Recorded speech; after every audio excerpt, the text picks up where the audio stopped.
Good morning, good morning, good morning. It is Wednesday the 24th of June 2026. I am Graham Hughes and you are watching Morning Brew. Oh dear, my buttons aren't working. Don't you hate it when you wake up in the morning and your buttons don't work? So I was a bit late getting started there. OBS crashed just as I pressed go live. Thanks for that, OBS. But we're here now, and that's what matters. Hello to Martin Harrow and Lost Missionary, and also Diz in the chat. Hello, hello, hello. We've got Simon Smith in there as well. And who else have we got? Lost Missionary. We've got Faves 2064. Welcome one, welcome all. These are the socialites. So we should say Brewsters. These are the Brewsters in the chat. Does that work now? Does that work? Does that button? Why is that button still not working? Why does that not work? Oh well, I'll just make it come up like that. There you go, Graham Hughes. That's my name. Hello. And you're watching Hughes of the World. Brewsters. Hey, Brewsters. How you doing? Can we call you Brewsters? Is that all right? Do you mind that name? What do you reckon? Morning Brew. People in the chat. Brewsters. Yeah. Like Brewsters Millions. Yeah. It's millions of yous. You're all fantastic as well.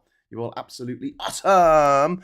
So, what's happening in the world today? Well, there's a few things that I want to talk about this morning. I'm trying to move the format of Morning Brew, so it's not just like one story that I bang on about ad nauseum. I actually talk about a few different things that are going on in the world at the moment. But I just want to, first of all, hone in on Nigel Farage. And I don't want to do that because he's fucking ugly, isn't he? Isn't he ugly? God, he's got a face like a bag of mashed ball bags. But listen, he was on the radio and the TV yesterday because it was the 10th anniversary of Brexit. So obviously we had all of these Brexit parties around the nation, a load of Brexit parties, like people celebrating Brexit because Brexit was great. Wasn't Brexit just like the most wonderful thing that has ever happened to us ever? And we were so happy about it. We all had parties yesterday. You saw them all. It was all in the news. Did you not see all the Brexit parties that we had? I mean, I don't mean like the Brexit party of Nigel Farage attending to Reform. I'm talking about like actually people having parties, you know, with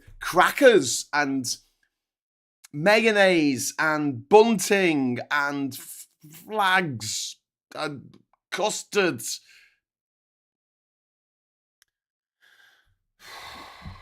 So that didn't happen. I'm joking. It didn't happen. There were no Brexit parties. The only thing we had was the front cover of the Express newspaper, which was like, Brexit ain't been done properly. We need to do it properly. We need to liberate Britain from the EU that we're no longer part of. We need to stop following the EU rules on everything. And then we can't sell anything to anyone, dickheads. Because you see in Brazil, right? If Brazil buys something from Panama, right? And it's been made in Panama, Hencho en Panama, right? And then they sell it in Brazil, right? That'll be up to EU standards. Because Brazil have got written into their law that their standards are based on EU standards. So if we want to sell anything to Brazil, we have to make it up to EU standards. And that's the case for everything all over the world. And that's why pretty much you can't plug in your old Apple charger device cable into your Apple phone. No, it's a USB-C, which was actually invented by Apple. So, well, it was partly developed by Apple. So a bit of irony there that they didn't want that. Custard. Yeah, I don't know what people do for parties these days. You know, I'm old. I don't get invited to parties anymore. I'm a Hughes as well, so a variation on that is good for me. Hughes. yours, something to do with yours. Sun's got to Graham already, it seems, says Sphereland. Well, it's a whopping 20 degrees here in the big refrigerator house. My old man's a pork dad. He wears a Union Jack. He's a nasty racist, and I think he needs a smack. I like that. My old man's a pork dad. He wears a Union Jack. He's a nasty racist, and he needs a right old smack. Hey! I don't know. Corporal punishment. Do we really need that? I don't know. I do think if we're going to ban social media for under 16s, I think we should ban it for over 60s as well. Because, you know, it's messing with their brains, messing with their development. Anyway, so yeah, let's go back to Farage for a moment, okay? I'm sorry. I hate him. I honestly hate him. When his big, beautiful day, well, it won't even be a big, beautiful day for him, will it? Will it be just a sort of whatever, footnote to history, that kind of day? But he went on the news yesterday. Sorry, he went on TV and he wants to answer questions about Brexit, I guess, and why it's gone so badly. And his new line is that it wasn't done properly. When we discussed this earlier about like this is the Farage Brexit. This is the Brexit that he wanted. This is the most hardest Brexit imaginable. We didn't just pull out of the European Parliament. We pulled out of Erasmus. We pulled out of Horizon. We pulled out of Euratom. We pulled out of like literally every single. We pulled out of the database that keeps all of the criminals tracked, all the refugees tracked across Europe. We pulled out of it. We pulled out of Eurostat. We pulled out of so many institutions, European institutions, some of which had nothing to do with the EU. They just happened to be European institutions. We pulled out of them all. And our economy suffered and our society suffered, and people are still fighting amongst themselves now and, ripping families apart for this absolute fucking nonsense that hasn't improved anyone's life in this country apart from the rich twats who told you to vote for Brexit. They're the only one who've made coin out of this, and Nigel Farage has made 5 million coins at least. So he was obviously asked about this 5 million that he's been given by crypto billionaire and Russian money launderer Christopher Harborne. He was asked about this £5 million gift. He said it was none of your business. He said it was nobody's business but his. No, Nigel, twat, listen, dickhead, right? You're an MP. You've got to declare everything that you got in terms of money up to a year before you became an MP. And this was only a few months before you became an MP. So fuck off. And do you know what as well? We were talking about looking at Keir Starmer's kind of legacy, whatever, however you remembered in history. And I said, so in some ways, I think history will be a little bit kinder than we are being at the moment. But then I see something and it really fucks me off because all I can think of is Joe fucking Biden, right? Joe Biden is like the previous leader of Labour for America. He completely fucked it by not doing the right thing when the opportunity arose. And it's interesting, isn't it, that it wasn't Labour who brought in the Parliamentary Standards Committee to have a look at what Nigel Farage has been doing with this £5 million bung given to him by a crypto investor who's, obviously wants Nigel Farage and his mates to deregulate crypto so he can make even more fucking money. Yeah, great that. Thanks for that. Quid pro quo. 5 million quid pro quo. But yeah, it was the Tories. It was the Tories who raised the alarm in Parliament about this, not Labour. What the fuck here? The goal is right there. Kick the ball into the goal. The goalkeeper has fallen into a coma. Like the rest of the team, they've all just fallen over on the pitch. They're all writhing around in pain. Quick, while they're all on the ground, kick the ball into the goal. The goal in front. You see that? No, not around the goal, not over the goal, in the fucking goal. Sorry, that's how I just fucking kick the ball in the goal, you stupid twats. You stupid motherfucking twats. He set this up for you beautifully, by taking £5 million bung a couple of months before becoming before becoming an MP.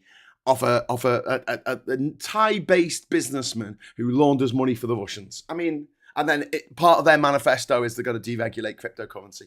And this is what the guy does. I mean, quid pro quo. 5 million quid pro quo. Now, clear as fucking day. And Labour are like, don't want to go after him for this, don't want to upset the apple cart. There's reasons. We're being clever. We're playing 7D chess. Fuck off. Go after him. Get him in fucking jail or he's going to fuck us all, you stupid twats. Sorry for being a bit sweary this morning. It really fucks me off. So yeah, I mean, my appraisal of Keir Starmer's leadership when he makes massive fucking errors like that. It's yeah. I mean, I'm not going to put him down as absolutely freaking useless as the last guy, but some days I'm just like, what are you doing? Oh no, we can't possibly kick up a fuss because it might lose us votes if Nigel Farage is in jail. No, it won't.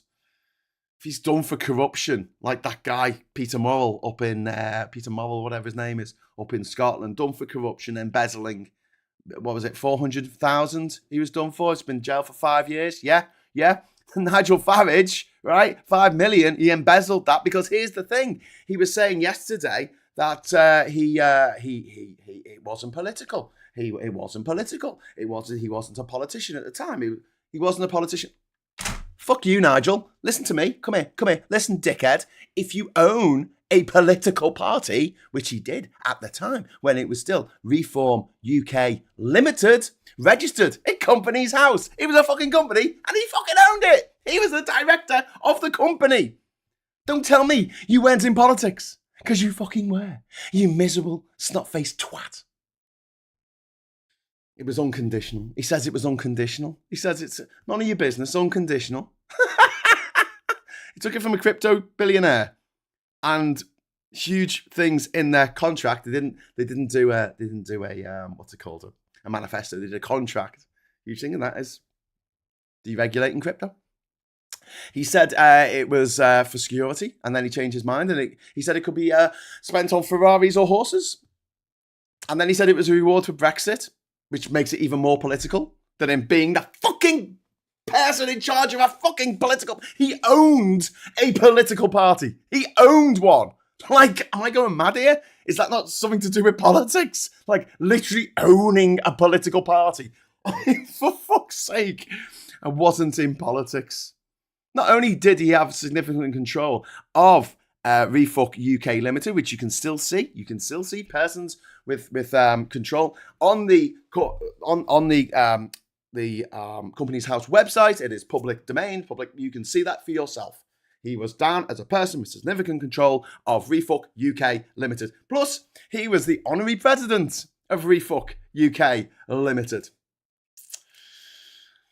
He then said he didn't need to declare it. He absolutely fucking did, because MPs must register benefits received in the 12 months before their election for this very reason. You know, we have a system set up where you're not supposed to give someone a fuckload of money to run for politics, run for parliament, and then do what you want them to do. You know, dance, little puppet man. Dance, little dancing monkey, Nigel Farage. Go on, dance, monkey, dance. Oh, give me more money. Give me some more bendy bananas. Give me a bus with a big fucking lie on the side.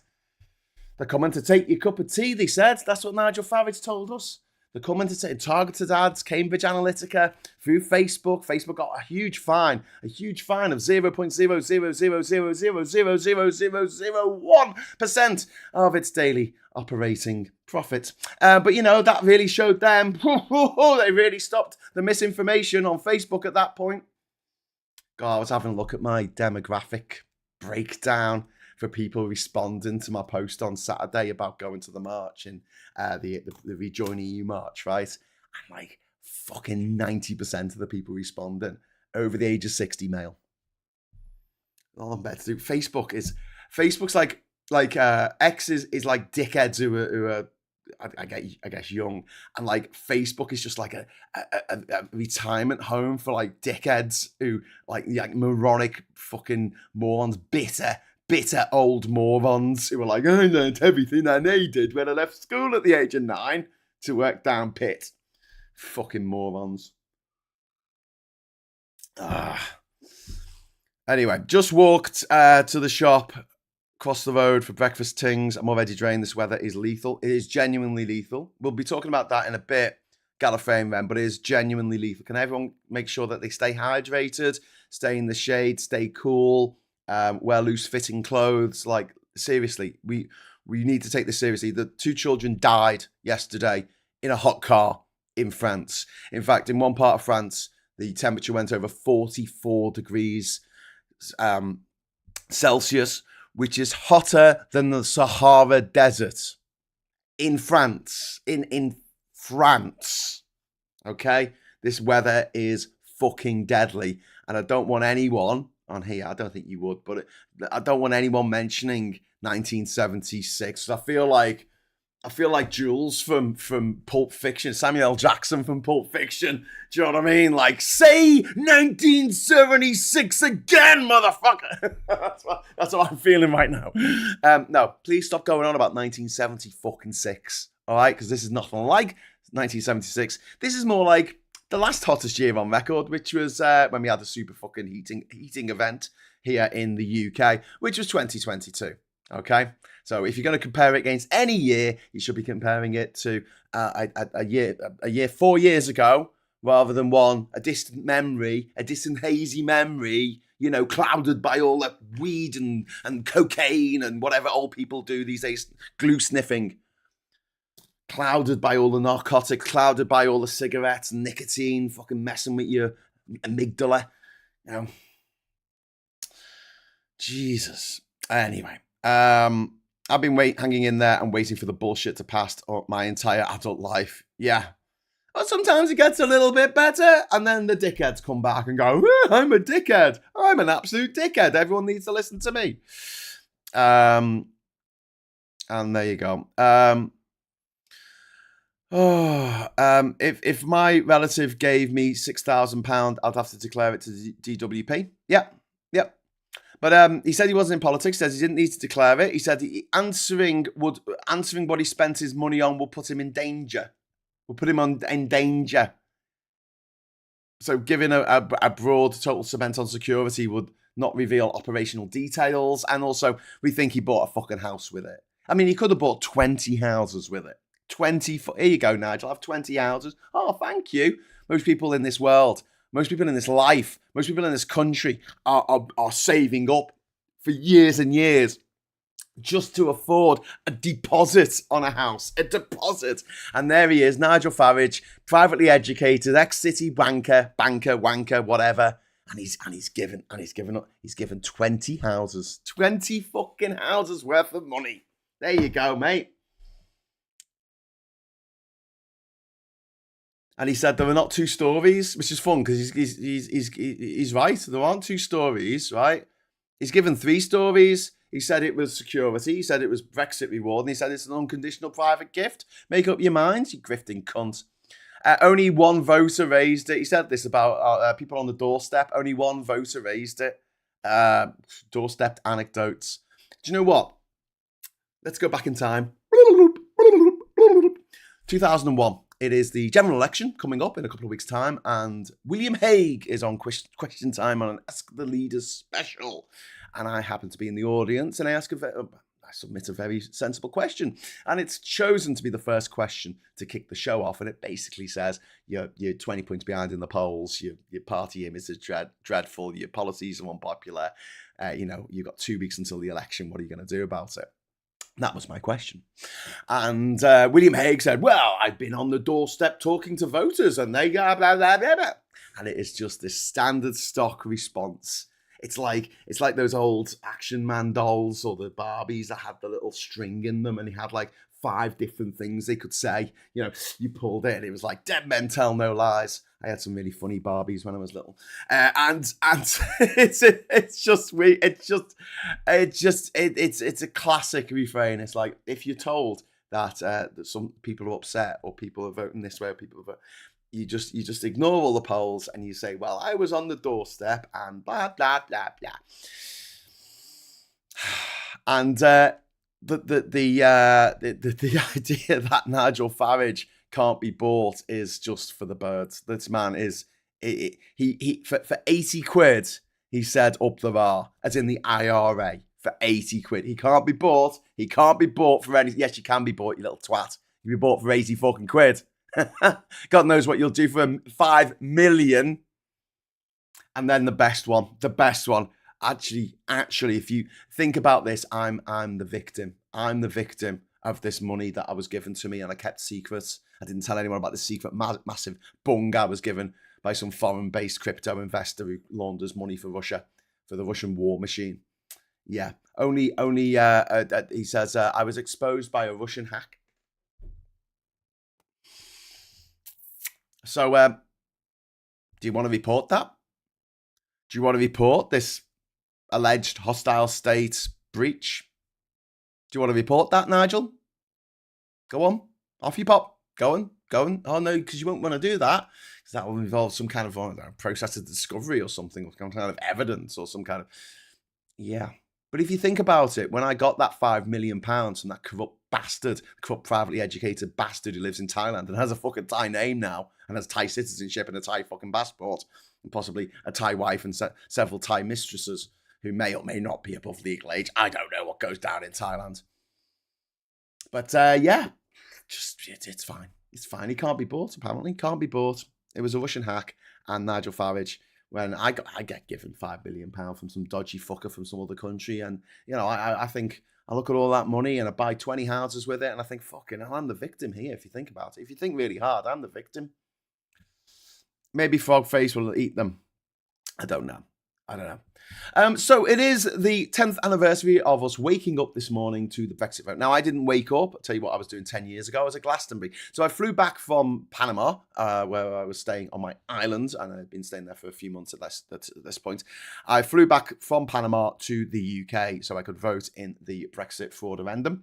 And unfortunately, we didn't win, and that has led to 10 years of economic heartache and damage, sociological, economic, and damage as well, political damage. We're going to be through to our 7th Prime Minister, and that all started with David Cameron standing down 10 years ago today, which started this chain of events. Like that whole thing about the we'll destroy the EU, which is what Nigel Farage and his his handler Vladimir Putin wanted more than anything. He wanted to destroy the EU. That cartoon where it's the dominoes and they've all got the different coloured flags. They've got the different flags of all the different countries of Europe on the dominoes, and Britain's the first domino, and it's fallen the wrong way.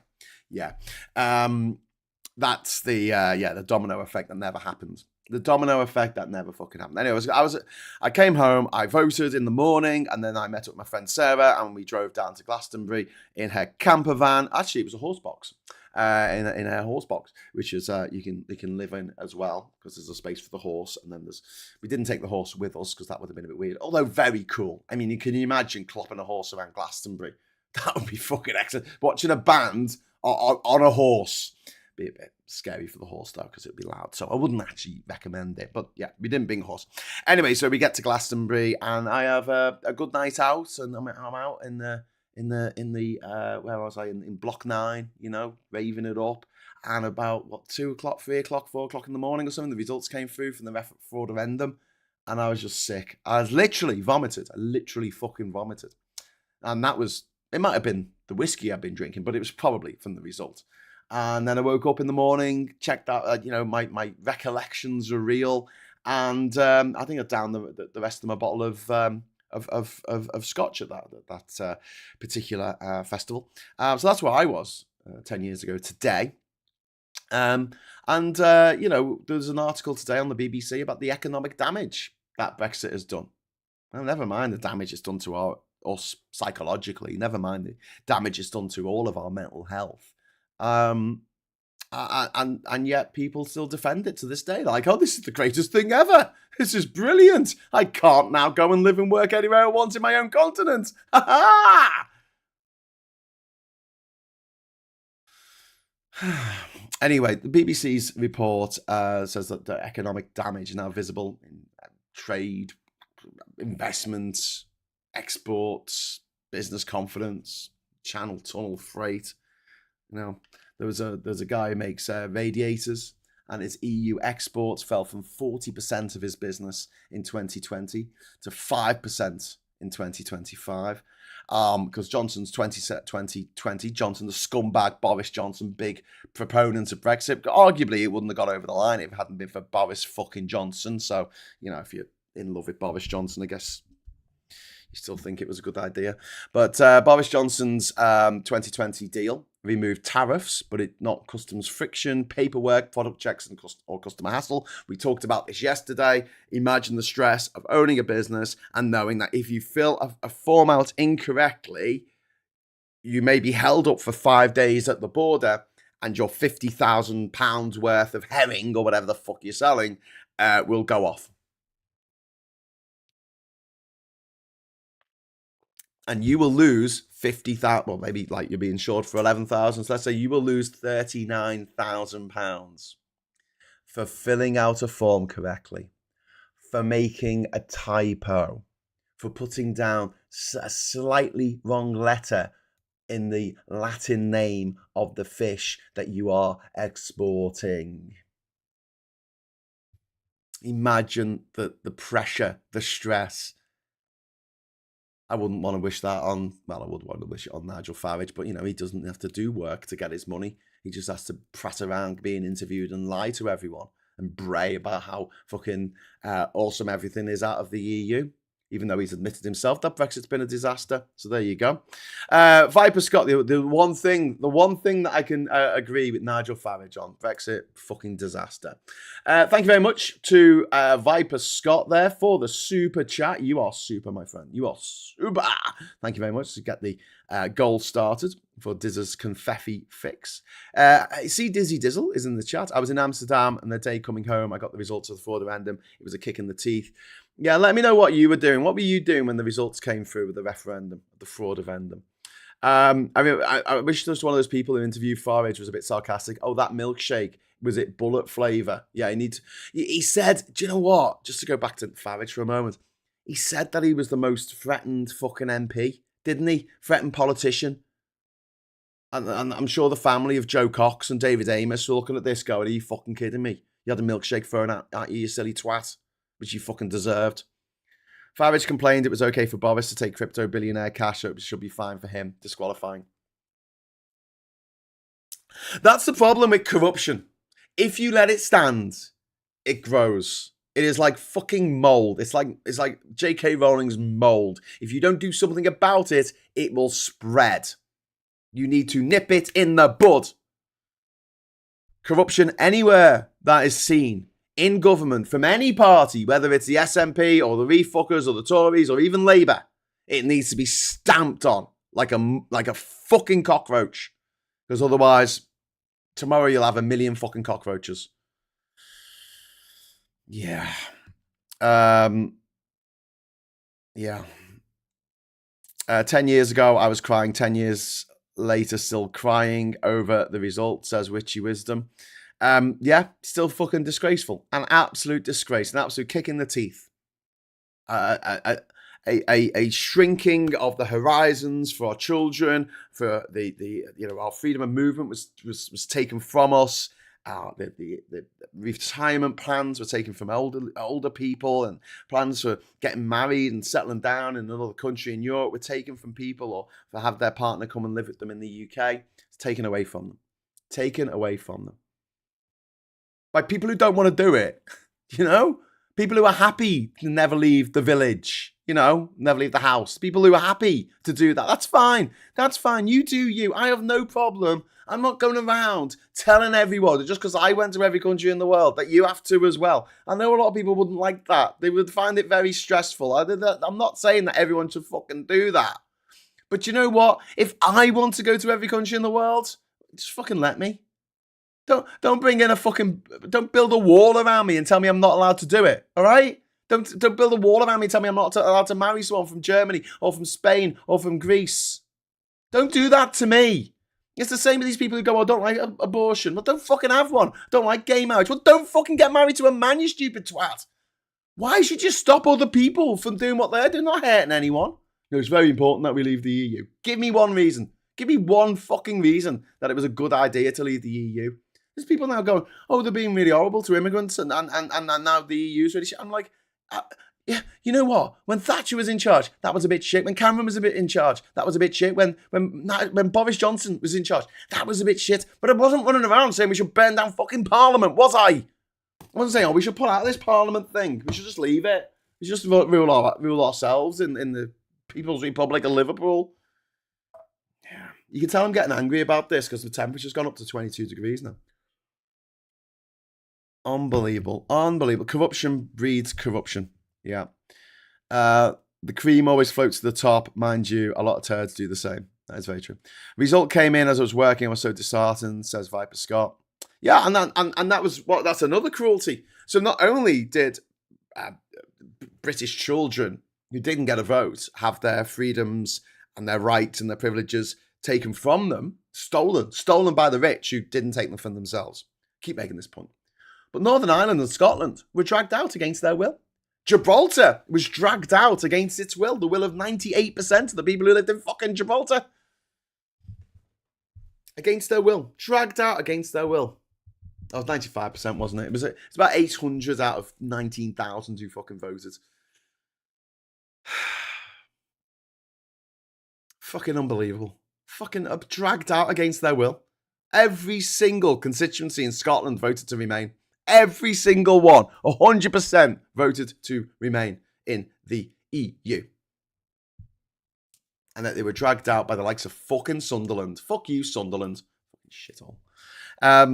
I worked at Sainsbury's at the time. I could see which way the wind was blowing. It's as much the Facebook algorithms as the right-wing media's fault. That should have been identified then and dealt with. Yep. If you allow corruption to go unpunished, it will just fester. I went to barbecue at a friend's the next day. We spent the whole day saying how awful it was. Yeah. 2016, I was celebrating my middle child's graduation. She just made it on Erasmus scheme before everything went wrong. Oh, wow. Wow, Gillian Hope. Could be worse. A happy family of Theresa Coffey, Eric Pickles, and adopted son Boris. Ugh. It's a local shop for local people. You're talking about my house. That's not mine, it's Kat's. She just lets me stay here. She just lets me sleep on the couch, give her some rent. After working for a year in New Zealand, flew into Manchester on the day of the result. What a thing to return to. Yeah. An absolute fucking disgrace. And do you know what? EU citizens living here, who've been living here for decades, weren't allowed to vote in that. But if you're a Commonwealth citizen, so you're from Guyana or Tuvalu or something, you're allowed to vote in it. There were people from the Pakistani community who voted for it down in like London. People from the Bangladeshi community who voted for it down in London, who weren't actually British citizens, but they were allowed to vote as Commonwealth citizens. And they voted to get out because they wanted their friends and family to be able to move over to the UK easier. They got their wish. I suppose it's good for the Bangladeshi community and the Pakistani community in the UK that we Brexited. Don't know how the racists who voted for it feel about that, but you know.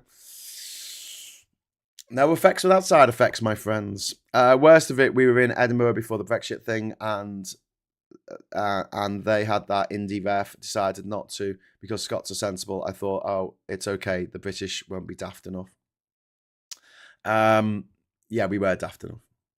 But we were pushed over the line by Russian corruption, by Russian interference, by interference from Cambridge Analytica and Facebook and every single right-wing fucking rag, including the Sun newspaper, owned by Rupert Murdoch, tyrant billionaire, Australian-born, US citizen, doesn't live in this country, just likes to affect the politics in it from afar.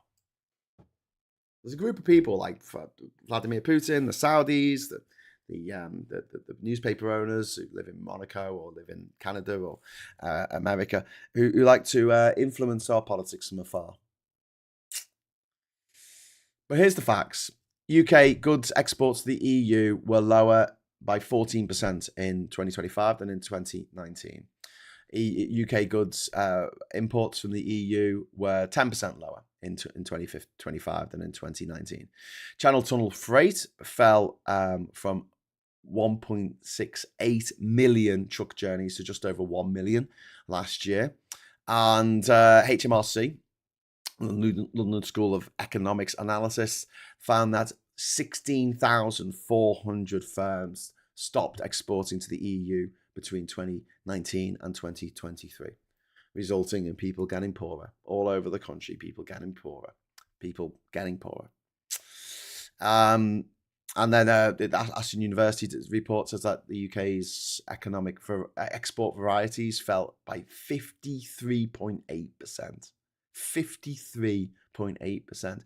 And import varieties fell by 31%. But that one for our export varieties, that means that like all the different stuff that we export, and you don't want to become a monoculture when it comes to exports. That's the trap that a lot of developing nations fall into, because you're completely reliant on one commodity that you sell, and if that commodity's price does something fucking crazy, then you're fucked, aren't you? Especially when you don't control the price of that commodity. There's weaker business investments has cost 29 billion and 1.3% of GDP. That's according to Jonathan Haskell. But according to the NBER analysis, the UK economy is around 6% smaller than it would have been without Brexit. 6%. 6% of £3 trillion is a fucking load of money. That's a fucking shitload of money. It's more money than you could spend in a fucking lifetime. 6% smaller. And that's year on year, don't forget. That's cumulative. New trade deals are, you see, the thing with people, well, what about COVID? What about the invasion of Ukraine? Well, now we're blips, you know? You have a blip, and then you go back to where you were. Brexit is forever. I mean, until we get back into the EU. It's impacting our exports because it makes it more difficult for us to trade with our neighbours. And new trade deals, like I said yesterday, were just fraction of a percentage added to our GDP over like 20 years. It's bullshit. And this, you know, Nigel Farage reward for Brexit, 5 million. How does that land against this backdrop? You know, Farage gets the fucking bonus, £5 million for Farage. And who pays the bill? Me and you.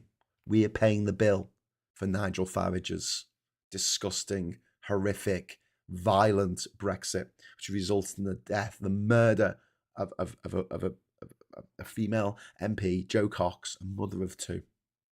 A violent murder in the streets as a direct result of Nigel Farage and his fucking Brexit. Because he taps into the fucking loonies. The loonies fucking love him. Look in America. Fucking loonies love Trump. Loonies love this shit. And we need to do something about it. You know, some people are fucking dangerous. And you're going to have someone like Farage going around setting everyone off. Something needs to be done.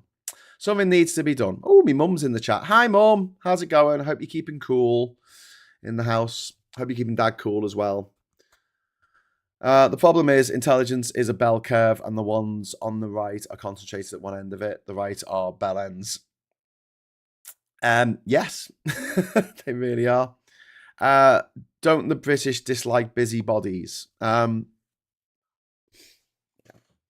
term, do-gooders. Don't like do-gooders. We want do-badders instead. Anyway, Farage got a nice little £5 million bonus. He got 20 houses, got an entire street of houses. An entire street worth of houses. What did you get? Fucking higher mortgages, higher bills, higher utilities. Your car costs more to fill. Everything in your life, you know, the pound is worth less than it was. Still, to this day, went down by 15%. Still hasn't gone back up against the euro, against the dollar. 15 years of economic stagnation from 2007 to 2022. Brexit slap bang in the middle of that time period. Now, yeah, the global credit crunch, that was really shit, but it was a blip. We recovered. Every country in the world recovered. Every country in the world went through it together. But only one country Brexited. Only one country left the EU. Only one country was stupid enough to do the most stupid thing that a country has ever done to itself. Put economic trade sanctions on itself. It's normally something that we reserve for putting on other countries who have been a bit naughty. Stop being naughty, Israel. Stop being naughty, Russia. Stop being naughty, North Korea. We're going to put sanctions on you. And they're sitting there going, what, you mean like the ones you put on yourself? Yeah? Anyway, it's just 22 degrees in Graham's room. It just went down to 21 as well. I think I calmed down a little bit. Is that my heat? I don't know. Ren, turns out he's living in the Ice Age and broadcasting via Time Badger. He's living in the Ice Age. What? What? You can tell it's a heat wave. It's over 20 degrees in Graham's house. It's 21 degrees. It's actually if it goes, it's gone down to 20 now. If it goes up to 25 in here, I'm going downstairs. I'm going downstairs to the basement because honestly, it's 15 degrees down there. I'm not even kidding. Unbelievable. The Victorians knew how to build a house. That's all I can say. Victorian terrace. They weren't fucking around. They were like, this is going to survive the nuclear apocalypse. So fucking walls like 7 foot fucking thick. Zombie apocalypse. I think this house would survive the zombie apocalypse as well. But to put some bars on the windows. But apart from that, Tony Marmo, thank you very much for the £2 super chat. That is very, very kind of you, my friend. If I find the super chat button, because my little My little stream deck isn't working. Why aren't you working? Why aren't you working? Okay.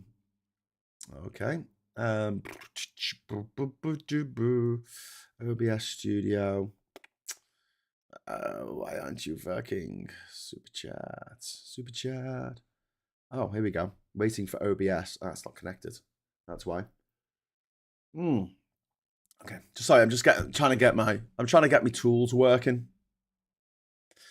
I think you get a pill for that. Was your house a dairy when built, Graham? No, it was a shop. It was the village shop.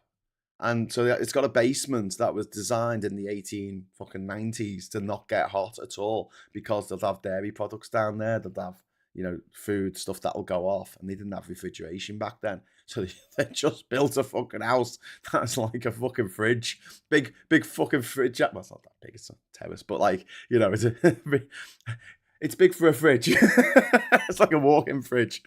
Right-wing politics has become some kind of low-grade porno with GBB's Talk TV, etc., all being Farage's official fluffers from You're Infected Of. Thank you for that, You're Infected Of. Thank you for that image, my friends. Martin Harrow there with a £2 super chat. Halfway there. Yeah, more than halfway now, mate. Thank you. Thank you very much for that. I live in an old stone house, 20 degrees this morning. Yeah. My terrace is great. Love last night. Went to the new build pub that somehow does not have aircon. Too hot, so went back to mine, and it was quite pleasant in the living room. Hey, listen, the Victorians knew how to build things. There became an obsession in the 1960s, right, that they wanted everything to be built to the lowest possible specifications, with no room for error, no room for anything changing ever. Everything had to be built for the thing that it was going to be. So a Barrett house will be a Barrett house. It'll never be a pub. It'll never be a bar. It'll never be a doctor's surgery. It'll never be a restaurant. Whereas you go down the terrace houses in Liverpool, in like Rodney Street, these Georgian townhouses, beautiful, and they're all different things now. They're all used as businesses, used as premises, because you've got this ability to use these buildings for other things other than to live in. You can't do that with a Barrett house. And then you've got the way that we built offices and things like that. It was built not to survive any kind of heat wave. Windows that won't open and air conditioning units that fell apart at the first, threatened sign of damage. They never thought for a second that the AC might not work on a really hot day. There might be a power outage because it's too hot to produce power. If you can believe that, this is why. There's nuclear power stations going offline in France because the intake water that they use, which they get from the rivers, is too warm. It's not cooling enough. The water's too warm.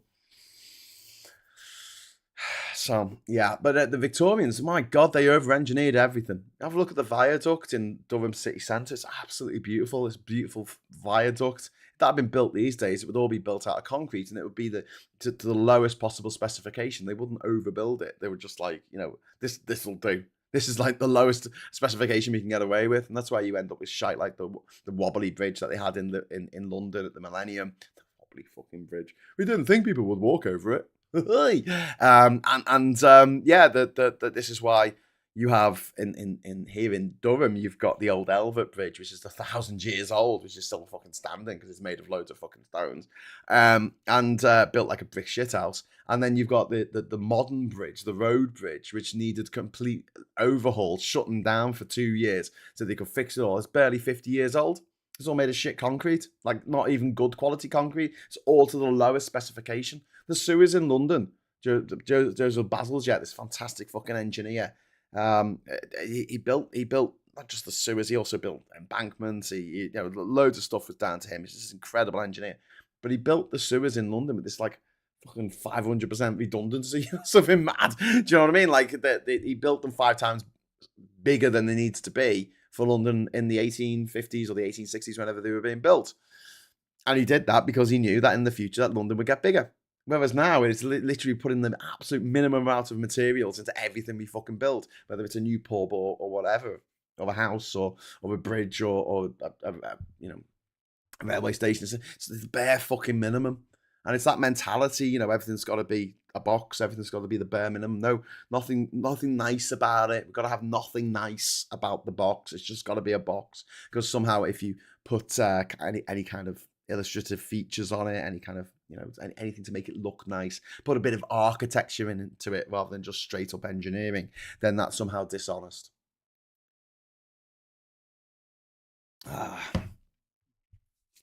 Anyway, some Victorian housing, a bit gerrymandering built. I sold a Victorian semi for good profit, but shocked when I saw the state of the party wall when work done. Hardly any mortar. Gerrymandering, you just mean jerry built. Yeah, but I mean, the Victorian houses tend not to fall down. I mean, bloody hell. I was reading about how the Victorians and how they used to heat them. Some guy calculated how much airflow needed to survive, and the Victorians had the windows open. He got the maths wrong. Well, one of the things that we have a problem with is with these new houses. These old houses that have been had double glazing put into them, and they've had the fireplaces bricked up. So the worst thing you can do, because you lose the airflow. You lose the airflow, and you need airflow through homes. But I can feel it. It's getting hot in here. It's getting hot in here. Farage is desperate. If he doesn't get power and capitulate to Putin, Windows suddenly become really dangerous. That is true. That is very true. And oh no, I've chipped my toenail. That's trouble. Oh, sorry, Gallifrey man. Oh, I'm so done with this week. Oh, Gallifrey man. Go to bed. Go back to bed. Take us with you. Take us with you. Oh my God, I'm so sorry. I'm sorry. I'm feeling a bit of pain by proxy there. Farage is still whining about how Burnham should call a general election. Funny, I don't recall him calling for by-elections when 3 Tory MPs jumped to reform. Indeed. Or you know, having a leadership election for his party. Did he have a leadership election for his party? No. Is he ever going to have a leadership election for his party? No. I'm in the semi. It must be the heat. Yeah. I'm just gonna open the door.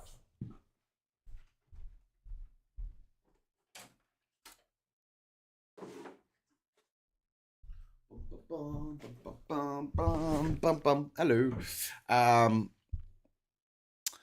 I remember when we renovated my dad's house, Victorian, took up rotten suspender floor, just clay underneath. Yeah. Well, a lot of houses, Victorian houses, don't have foundations, do they? That's always been a bit of a problem. Okay, we're generating 36.7% of our energy needs using gas-powered stations, and our nuclear output has decreased. We are importing 15.2% from the EU. Yeah, Chris C. Let's have a look. Look at the, what's it called? The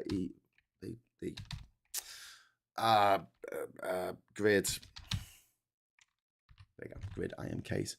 Whoa. Yeah. So at the moment it's 36% fossil fuels, 36% renewables, with a lot coming in from solar. In fact, way more coming in from solar than is coming in wind at the moment, which is understandable. We're in a high at the moment and we don't have much wind.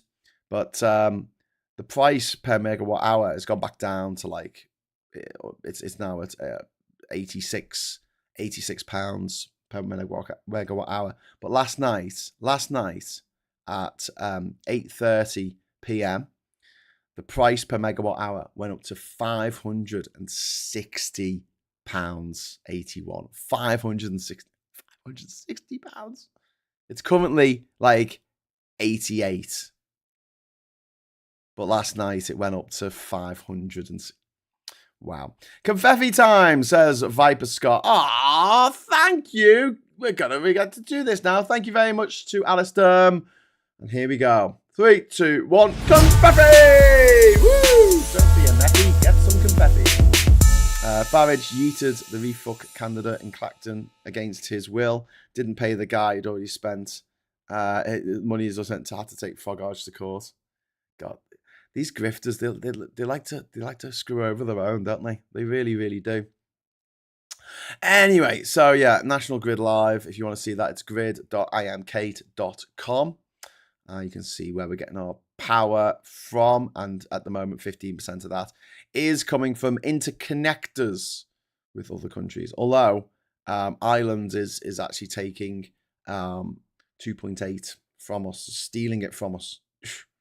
I don't know. Minus 3% storage.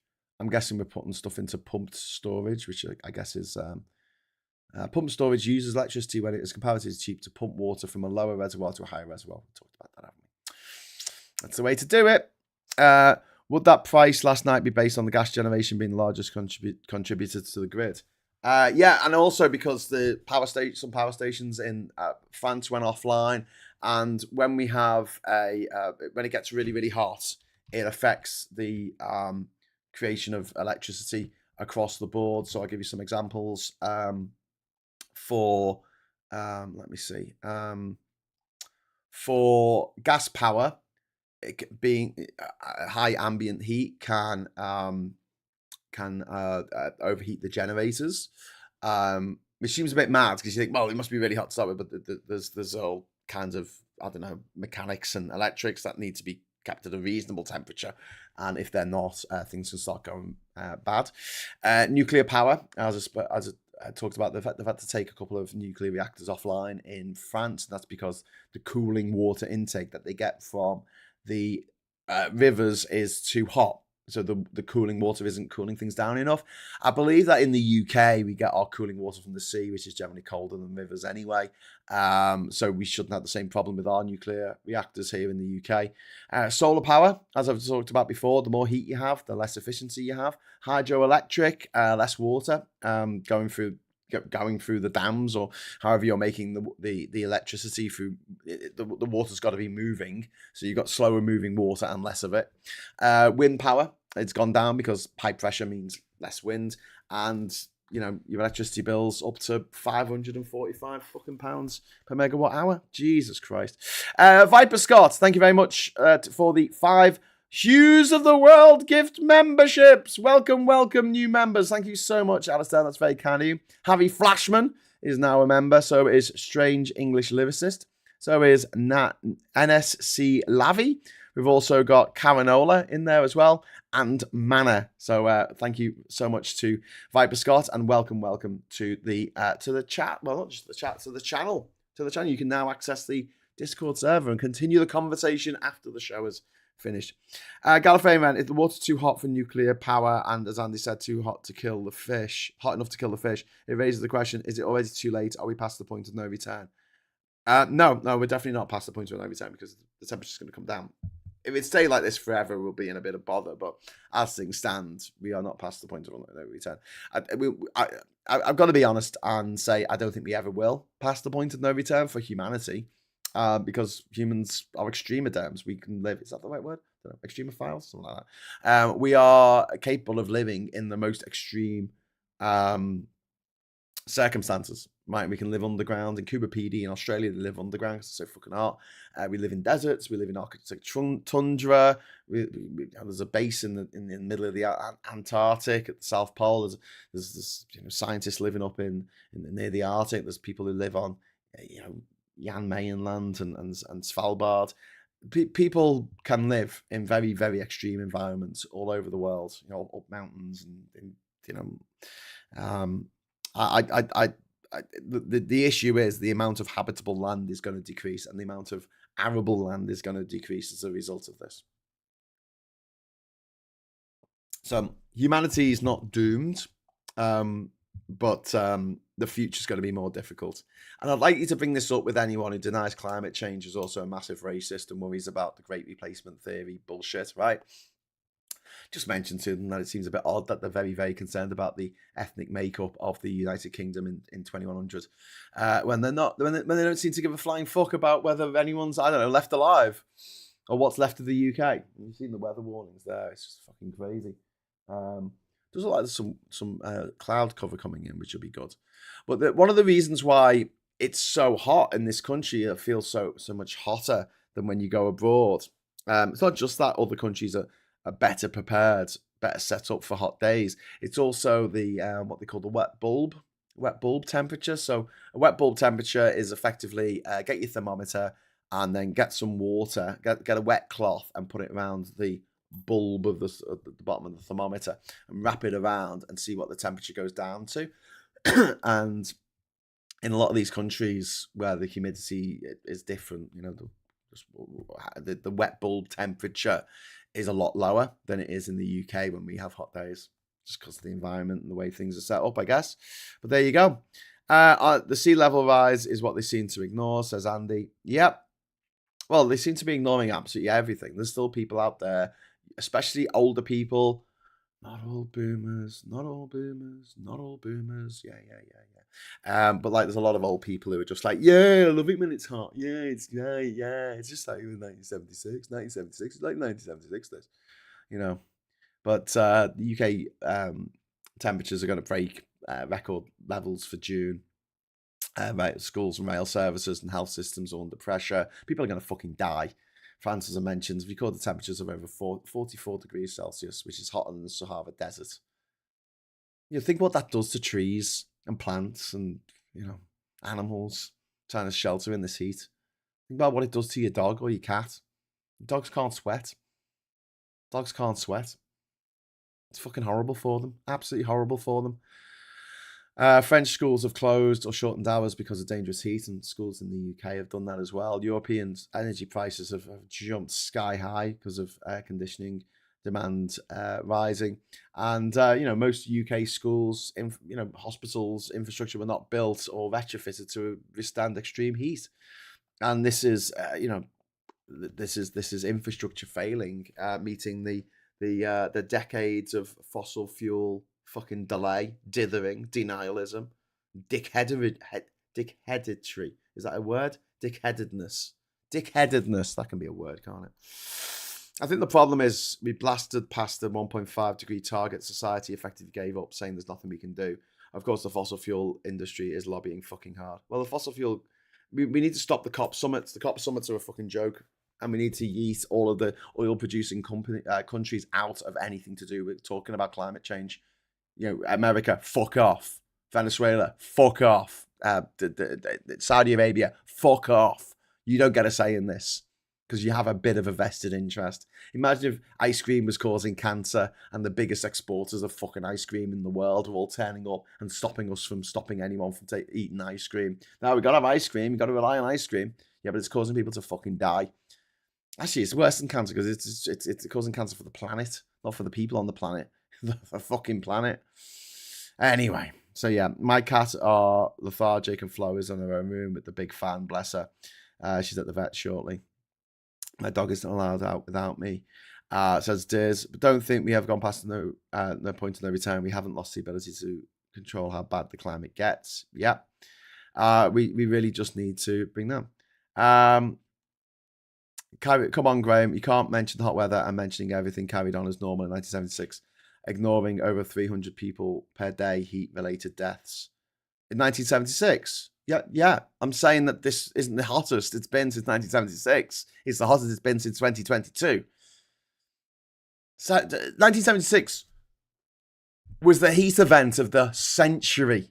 The once-in-a-century heat event. We're having these once-in-a-century heat events every 4 years. It's becoming more fucking common than the fucking Olympics at the moment. So no, it's not comparable. It's not comparable. It's like, oh no, more people need to die. You think that things aren't set up now for the extreme heat? In 1976, the infrastructure was even fucking worse. If you want your furry friends to cool off, spray them with water and place them in front of a fan. It really does help them cool down. Really good advice there from Chris C. Although I don't know about spraying my cat with water. I'm sure they get scratch your fucking eyes out. But yeah, good luck with that. But they're not going to stop. We peasants can't do a damn thing about it, and governments won't risk angering the cash cows. Well, look, if Ed Miliband becomes the new Chancellor of the Exchequer, he will be putting more money into. Look at the map. Look at the map there. We'll be putting more money into climate mitigating industries like solar and wind power, which should be creating all of our electricity at the moment, apart from obviously we've got interconnectors with France and other countries, Belgium and Netherlands. Also, an island. I should always forget. I was going to mention islands when I'm talking about interconnectors. But yeah, we should definitely do that. And I think he will. And like I've said before, Trump, he's a complete fucking ball of shite, but he has done a good thing in terms of getting countries to go, shit, we can't be reliant on oil for the rest of the time because this is ridiculous. Oil and gas from the Strait of Hormuz that can be closed at any time by Iran. And there's nothing anyone, not even the biggest superpower with the biggest fucking army in the world, can do about it. So, let's stop being reliant on that. Let's stop being reliant on the Strait of Hormuz. And all the countries around the world are saying that.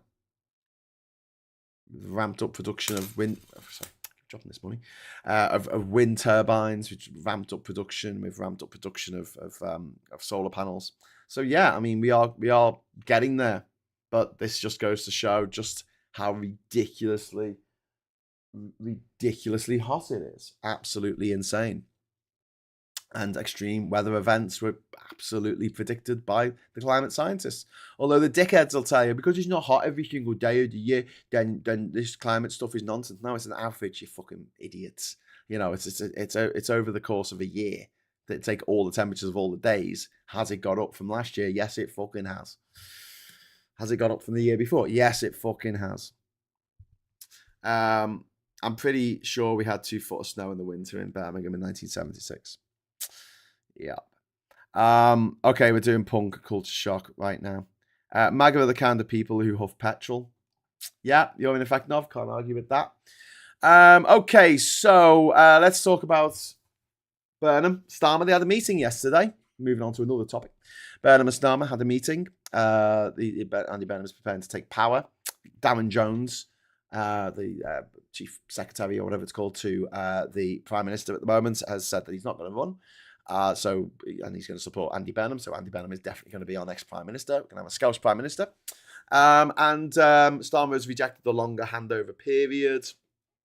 Starmer's agreed to civil service transition talks, which means that when you have a candidate for leadership, it's tradition to set them up with the civil service. Now, what people are saying is that Andy Burnham actually wanted to come in September and have the summer to get his everything adjusted and leave everything with Starmer until then. And Starmer's like, no, I'm going, mate. I'm off. I've booked me holiday out of here. Oh no, my internet went off. Do you reckon that's because of the heat? I don't know. See you later. Bye. Cat's just leaving. Hello. Sorry, went off there. I was rabbiting on. I was rabbit, like the Chasm fucking Dave I was, about the fact that Burnham wanted to go in September and wanted to become prime minister in September, but Starmer's saying, no, I've got a holiday booked. I'm leaving, mate. See you later. I'm off to Croatia. I'm off to Dubrovnik. The Gammons have lost their minds that schools are closing, that bin collections have been stopped, railways are running reduced services, and hospitals are cancelling appointments. Why are they losing their mind? This is the world they wanted. This is the world they created. Deal with it. This is why I think that we should just stop all pensions. Sorry, Mum. Not for you. Everybody else.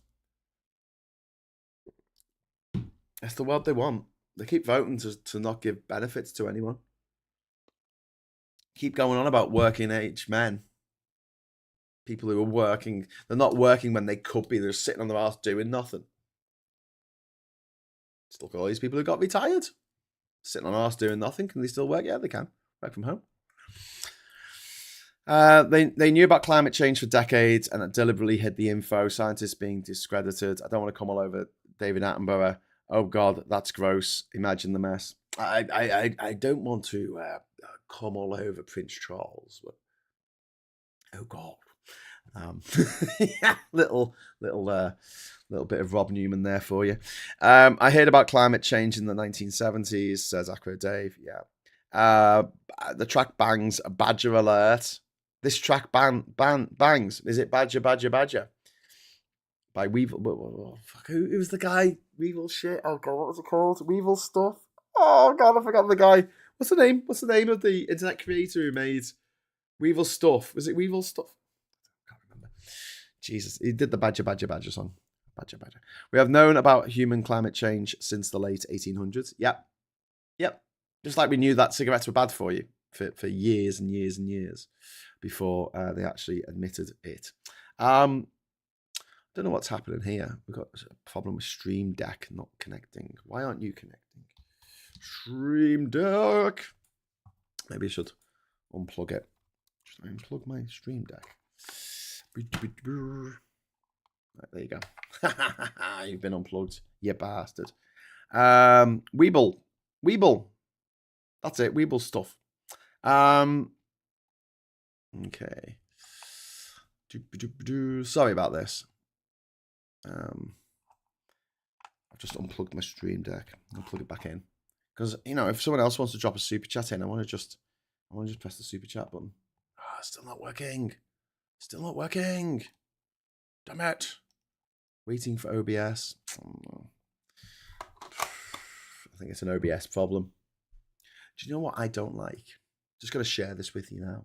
When you talk about something, you complain about something, and people like to complain. I like to complain. Everyone likes to complain. It's fun. And someone says, "I think that's a you problem."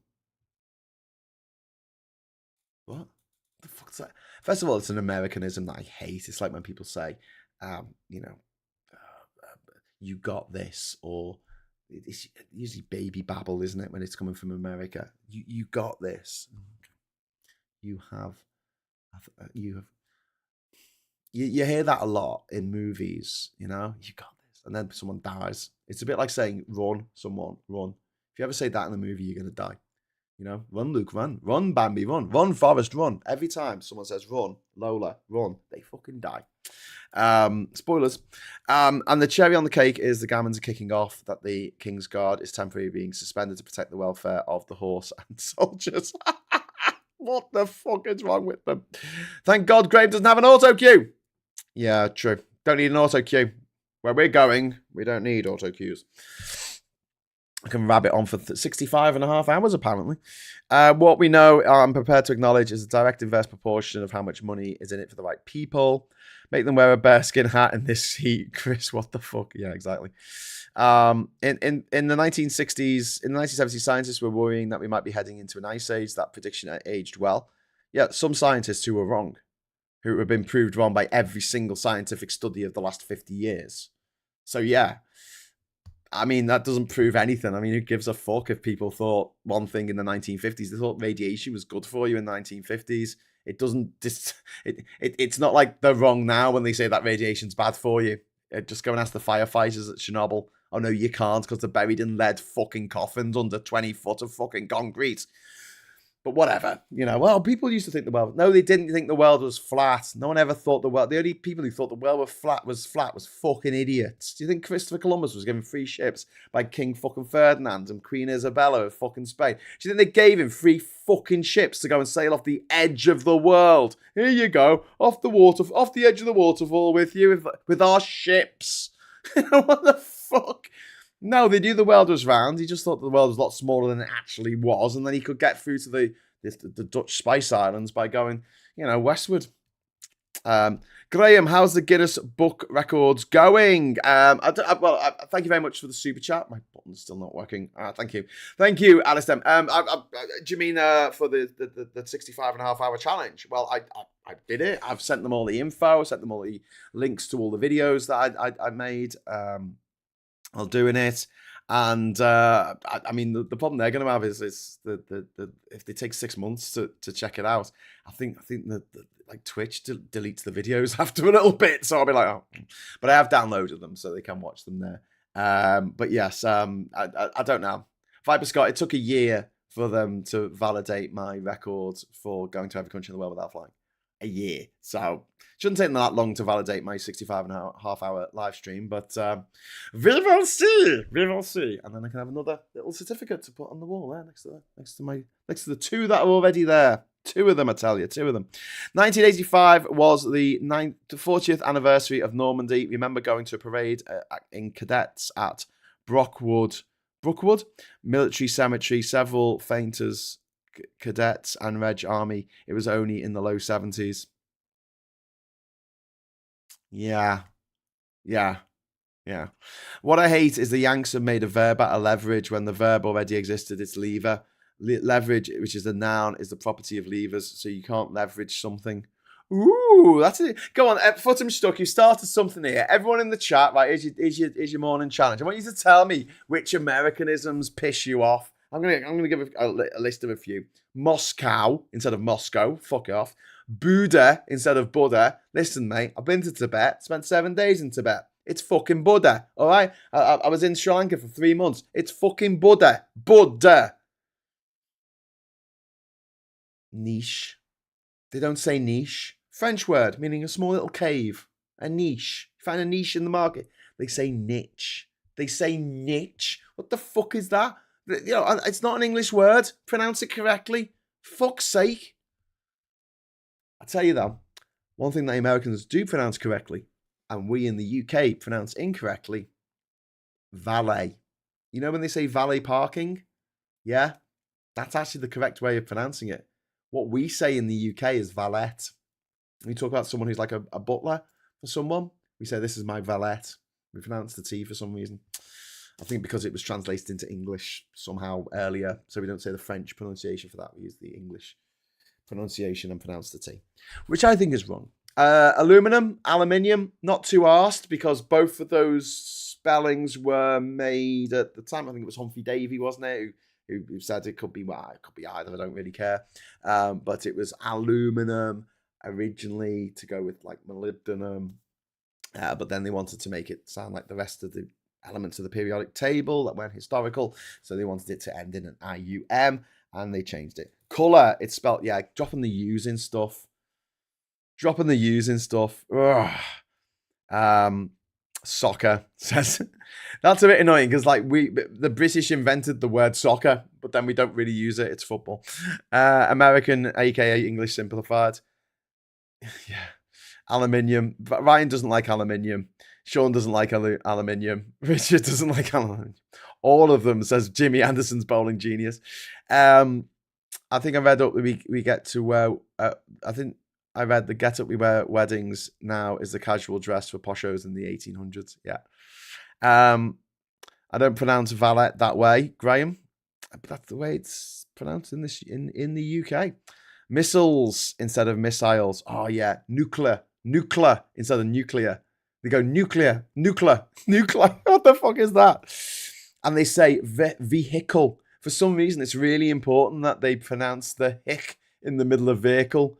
We're gonna get in my vehicle. Water instead of water. Yeah. I say valet. Says Mr. Tist. I like that. You just got that. That'd be a good chat up line, wouldn't it? Hello. I say valet. No? Okay. Where are you from in Wales? I'm from the Valleys. New colour. Donut, says Mystic. Oh, this is fun. Gas instead of petrol. That is kind of frustrating, isn't it, Sarah? Because they call it gas, but then gas is a completely different thing. I blame that Webster guy. Probably a great spider, but dictionary writer, not so much.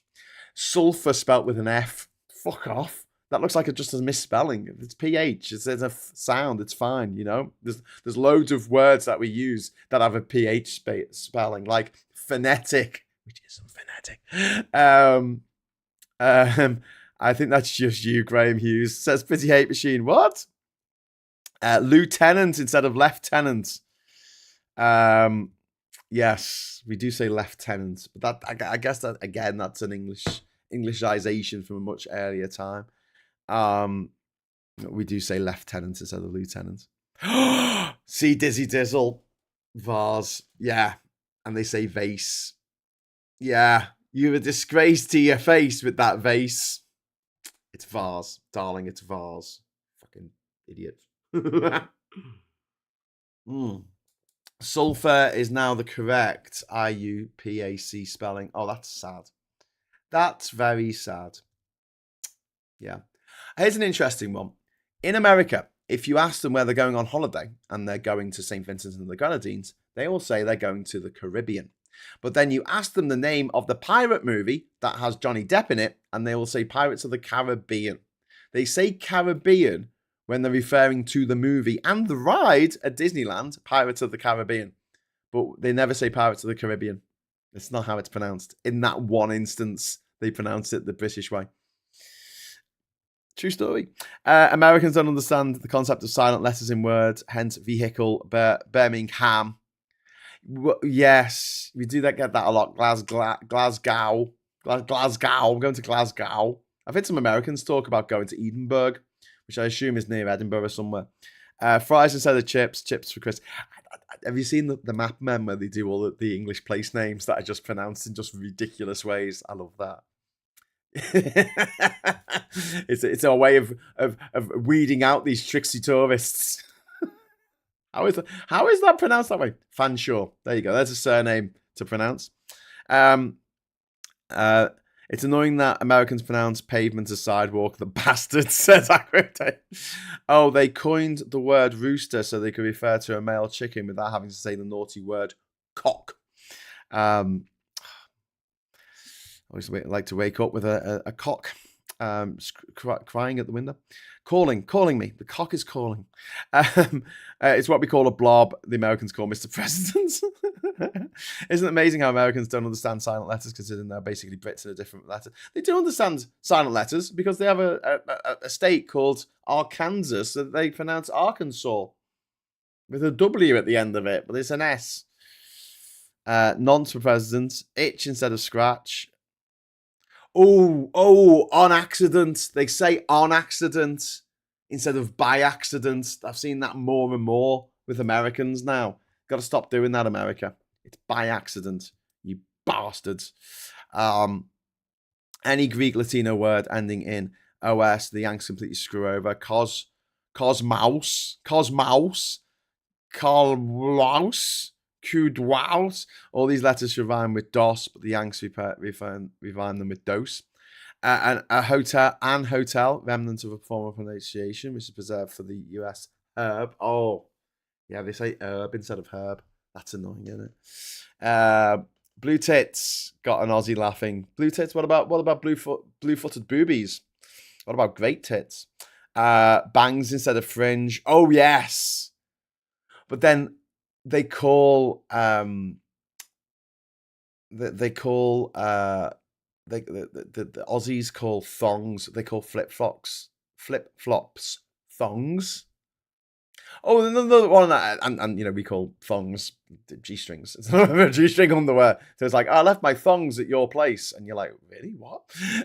Did we? Wasn't that drunk, was I? But yeah, the Americans also they muck up. What was I thinking of then? With thongs and Americans call things different stuff.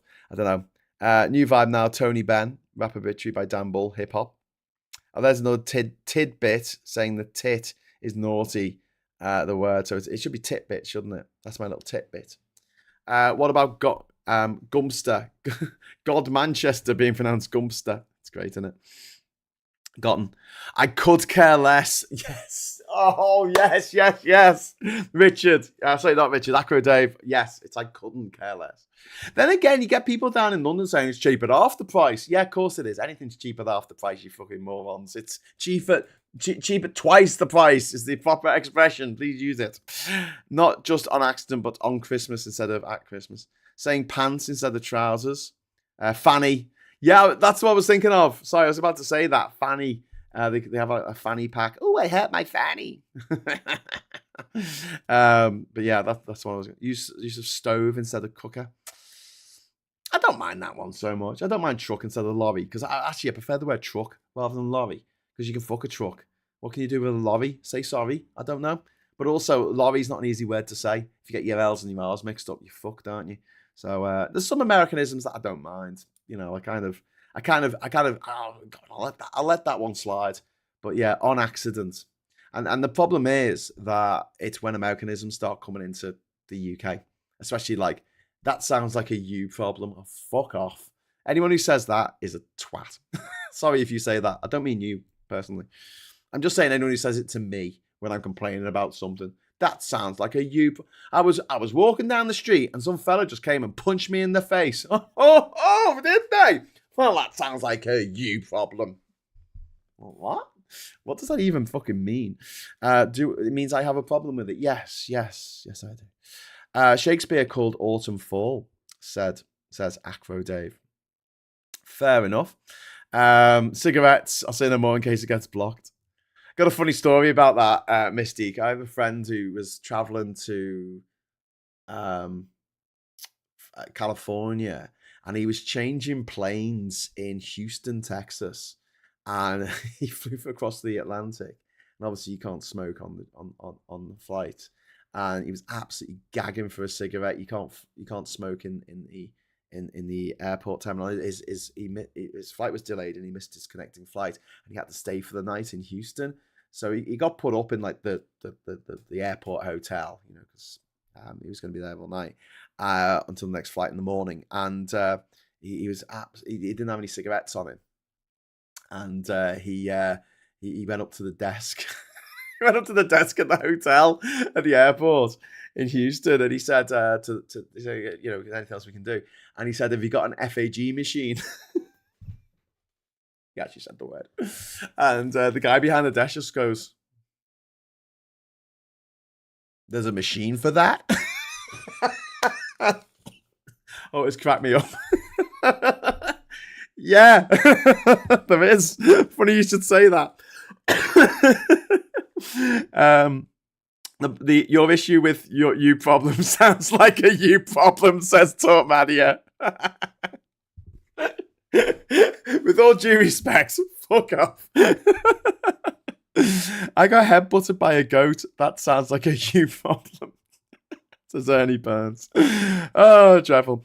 Sarah, spelling, you know what it refers to. The Yanks have to guess. Mom instead of mom. Yeah, that's a bit annoying. I don't mind it too much. But pronouncing schedule as schedule instead of schedule. Best is when you ask where you can smoke one.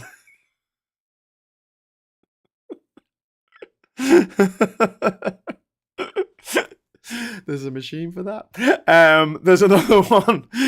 Root and its derivatives. A root is a military defeat with fleeing. Oh, a root and a... Oh, yes. There you go. There's another inconsistency in America. They say route and they say router, except when they talk about Route 66. And then they say route. Almost as though that's the proper way of saying it. Chat, thanks for the chuckles and Graham. Well, we need it, in these uncertain times. So I like this show. Just have a laugh in the morning. Darren Jones says he's been reassured by what Andy Burnham has told him about his economic plans, and the bond market should be content with the plans. Yeah, I think they will be. Where can I find a pack of FHGs? There's a gay bar down the road, my friend. I tell you what, though, I mean, I love that line. That every man understands what consent means. Every straight man knows what consent means when they go into a gay bar. I like that. Maybe that should be like a rite of passage or something. When you're a teenager and you're falling into the manosphere. If you've got a nephew or something like that who's going into the manosphere, they're over 18, take them to a gay bar. Here you go. This is what consent means. All right. No means no. Right. Yeah. Okay. You done with that? Okay, cool. Or maybe they'll find out something about themselves they didn't know before. Well, you never know. Yeah. The proof's in the pudding. The proof's in the pudding. What's the other one? Like, doesn't cut the mustard. No, it doesn't cut mustard. There's cut mustard and cut the mustard, isn't there? Something like that. I forgot what the terms are. Try asking for a rubber in a stationery shop and wait for the funny looks. Love it. Weather on the news again behind me there, slightly out of focus. Graham, exactly. Excellent point. Yeah, it's true though, isn't it? Like, men don't understand no means no, and I blame a big part of that on the patriarchy, but I also have a huge problem with the movies that I grew up with, where every single fucking one of them that involved a bloke and a woman, they would hate each other at the beginning, but then the man by the end of it would win the woman over by basically hounding her until she gave in. Or you could just go down the Blade Runner route of just, kissing her against her will until she goes, all right then. Yeah, really bad message to send to kids, that. Really bad message. Kids growing up, boys especially, growing up, thinking, do you know what? If I meet a girl and she says, I don't fancy you and I don't want to go out with you, what you want to do is just keep hassling her. And then eventually she'll just go, oh, fuck it then, I'll go out with you. Because then her heart will be in it. There's a mum on Instagram that does great videos with lessons about her son about consent. One is insisting on him having a cuppa. Yeah. I've seen that Pretty Cake Machine. The one where it's like, if someone doesn't want a cup of tea, you can't force them to drink the tea. And if someone says they want a cup of tea, but when the tea arrives, they go, actually, I've changed my mind. You can't force them to drink the fucking cup of tea. It's very good. It's very good. Just because you want the cup, just because you like the tea doesn't mean that they will necessarily like the tea. Breaking news, heat-related incident leaves 68,000 households with no electricity in northern France. Fucking hell, that's dangerous. That is dangerous. People are going to fucking die. Fuck. Saying ass instead of arse and ass is a donkey. That is very true. But then again, Russ, there are people in this country, quite a few of them down south, who will say the word glass. They will say glass. I'm drinking from a glass. There's no R in it, but they will put it in. I will say glass. Put a soft A on it. It's glass. It's a bath, not a bath. When I think of bath, I think of someone puking up. I don't think of a nice, soapy bath. But then you've got the weirdness of glass is a good example. You say glass and you say lass, don't you? Which is a shortened version of it. You don't say loss. Well, I don't say loss. Maybe she was a wonderful loss. Did the people say that? I don't know. But then you speak down even more to ass, as in a donkey, not as in an arse, but a donkey. And that one is that one is always ass. It's the same letters in the same order. But I will say as well, Americans are really weird about swearing. They're really weird about talking about sex and talking about swearing. It's because it's all the fucking Puritans. Right, you got to understand how America was started. When you go, why is America like the way it is, and why is Australia like the way it is? Okay, here's a little potted history, right? Every now and again, Britain decides that it's going to get rid of its undesirables, and so in the 1600s, we went, listen, all these fucking Puritans who were going around whitewashing churches and closing down theatres and closing down brothels and taverns and inns because, they're trying to make alcohol illegal, they're burning down breweries. Let's get rid of them. Let's send them on a boat, call it the Mayflower. It was called the Gayflower, but that was a bit too gay, so they changed it to the Mayflower. Let's send them over the Atlantic to some far-flung country, and hopefully, I don't know, they will wither away and die. And that's what America was founded on. A bunch of fucking religious busybodies who had their nose in each other's business, in other people's businesses all the time. And we were like, we don't want this. Go away. Go on. Fuck off. Go on. Piss off. And they did. Off on the Mayflower. And that was the founding people of what is now the United States of America. Or the people the descendants of which are in charge. I mean, obviously, there's probably more people coming up from the Spanish-speaking countries in the south of North America than in other parts of the country. But the mentality of the Americans is very much still locked in that puritanical streak of people that we didn't want in this country. Australia, it's all fucking criminals. We had this big problem that no one wants to live in Australia because everything's trying to kill you, and so we had to send over a bunch. You got found stealing an apple, you got sent over to Australia. And that kind of explains why the Australians are a bit like the way they are, And they're really funny about it. This thing, I was talking a few weeks ago about how you travel around the South Pacific and you got to check how people are about cannibalism, right? Because half of them think it's fucking hilarious and half of them are absolutely mortified by the fact that people used to eat people in the South Pacific, particularly. It's the same in Australia. You got to gauge it. You got to gauge your audience. Find out if they think it's fucking hilarious that they're all descendant from criminals, or if they're mortified by it. So if they are mortified by it, don't make a joke. Like, that time I went to Australia and I was asked as I was coming in if I had a criminal record, and I said, I didn't know it was still compulsory. Anyway, yeah, you're not supposed to make jokes like that because they don't like it. They don't like it. They don't like it. They don't like it. But yeah, it explains a lot. It explains a lot. We kicked them out because they were annoying Talibanis. They tried to in Holland too. Yeah, they were.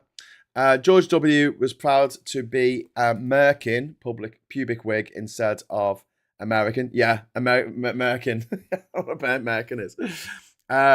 We shouldn't have kicked out the religious nut jobs in the 1600s. We should have placed them in asylums. The world might have been a better place.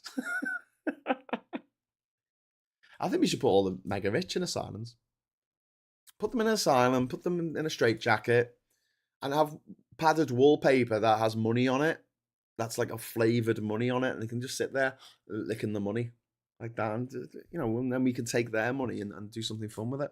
But yes, just to go back, as I'm going to talk about millionaires in a moment, because there's a funny story about SpaceX, but I'm going to come to that in a moment. Just want to finish off talking about Burnham. God, we got distracted there, didn't we? Burnham, he has picked James Purnell as his chief of staff.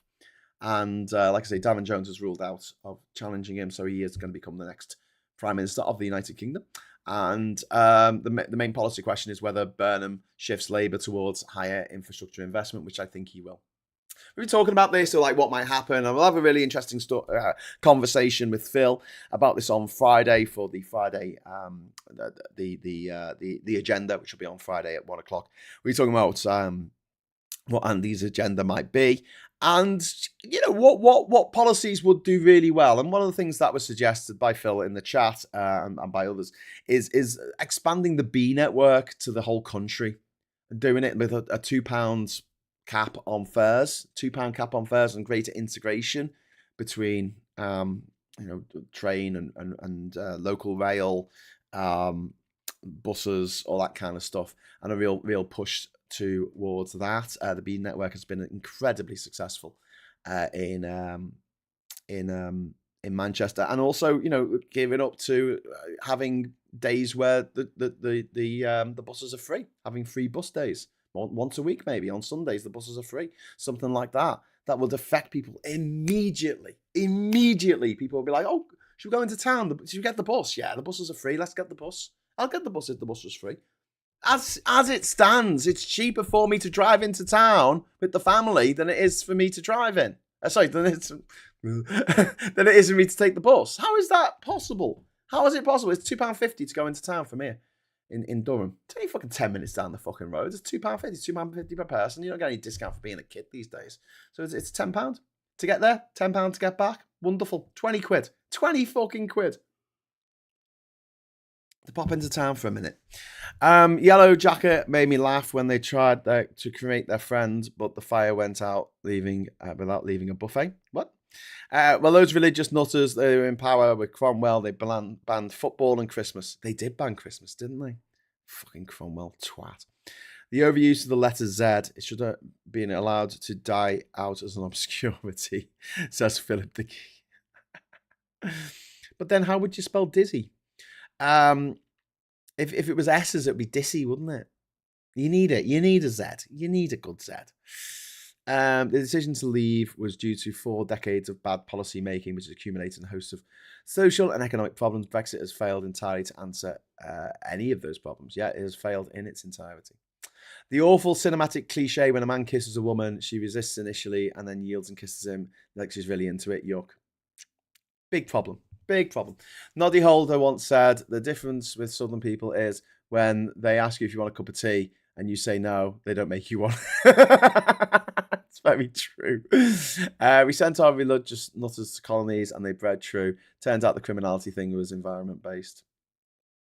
Yeah, that's kind of true. But the Americans were based on Puritan faith, and that's why they're well into violence, because obviously they had the death penalty and they loved putting people to death, and you had the Salem witch trials and everything. They loved killing people. They loved killing teenage girls by setting them on fire. They were into the violence. They loved the violence that got them off. But anything to do with sex, anything to do with swearing was like, oh no. And you see that in American TV, American network TV, where you have Jack Bauer on 24, just murdering people left, right, and centre, torturing them, chopping someone's head off and putting it in a plastic bag and throwing it on a table, but he can't say the word shit. Can't go to the toilet. Madness. Public transport free in Nantes Saturday and Sunday. Yeah, that's the way it should be. That's the way it should absolutely be. The Pilgrim Fathers set off to the colonies because they felt that Britain had become too liberal. Speaks volumes about the US. Indeed, the Pilgrim Fathers were Plymouth Brethren. They were practically kicked out of Britain for breaking up dances and trashing pubs. Crowley was brought up as a Plymouth Brethren, and he rebelled. Crowley. Is that out of Good Omens? There is a reason they sleep with their guns. Mystique. Yeah. Anyway, I was about to mention about SpaceX. So they've had their initial public offering, right? The IPO, and the price was floated at $135 a share. The public trading opened above $150 a share, and the stock peaked at around $255 per share within days, and then the shares have fallen back down to around $149, which is less than the $150 that it actually started publicly trading on.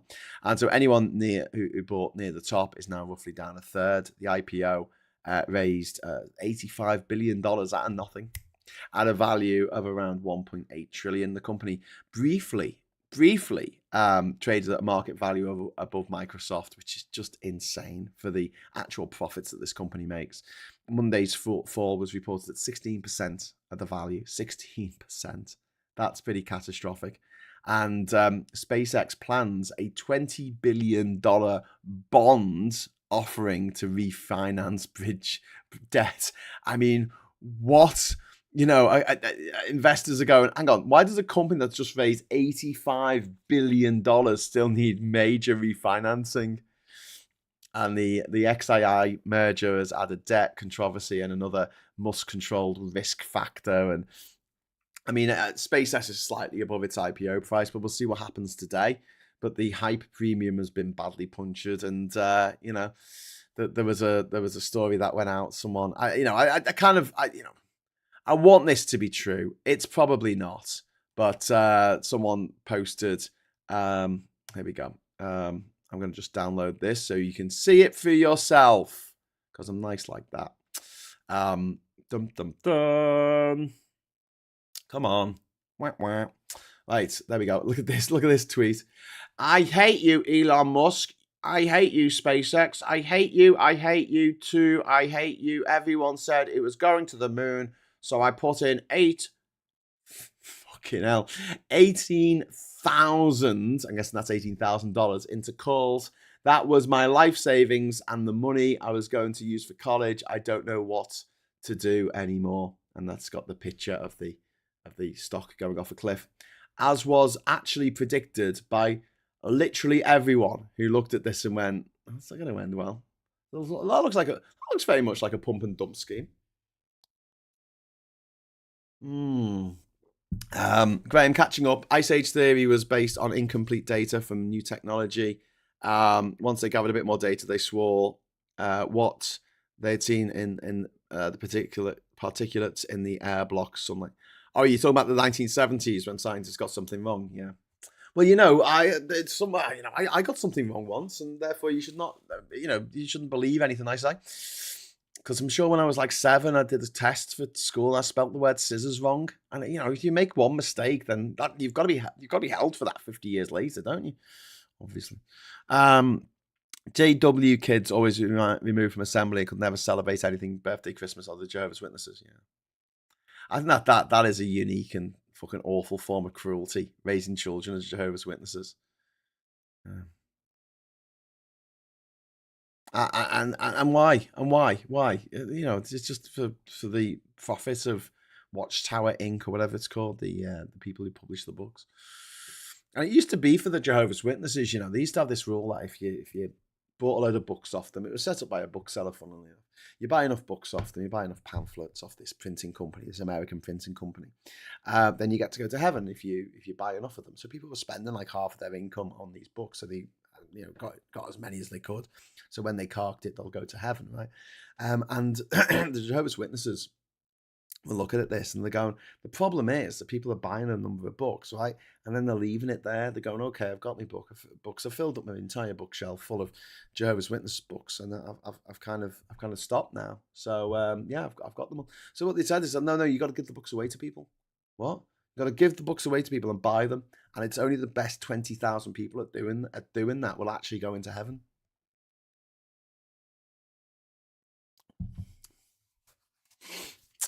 Dum dum dum dum dum. Oh no, that's the Mormons, isn't it? Global dimming tipped anti-science idiots over the edge. I got scissors wrong too. That's a completely different story. Says L. We should come together. Oh no, that's lesbians. Deborah, witness don't raise children; they raise cultists. That's true. Is there any good news to be had? Somehow Musk ruining people's lives didn't do it. Well, there was a really boring football match last night. God, it was boring. Did you see the boring football? So the round ball Earth Cup was still the Earth Trophy. The round ball Earth Trophy tournament's still going on. And England drew 0-0 with Ghana in the most boring match I've ever seen in my entire life. Ghana was just all over the defence. England hardly got a shot on target, and when they did get a chance, they just skied it over the bar. Like they were playing fucking rugby or something. No, it's supposed to go under the bar, into the net, back of the net. Nice. But yeah, but there's something else I want to talk about with the football, right? And I don't care if you care about football or not. I'm going to talk about this anyway. They've changed the rules because I just want to diss FIFA, right? FIFA are shit and annoying, and I hate them. And they've changed the rules for this tournament, right? For how the point scoring works. So it used to be that if you were going to come second or third, it was dictated by not just you got 3 points for a win, 1 for a draw, nothing for a loss, right? So the two teams that both had 3 points, the team that scored the most goals had the smallest goal difference of the two, went through, right?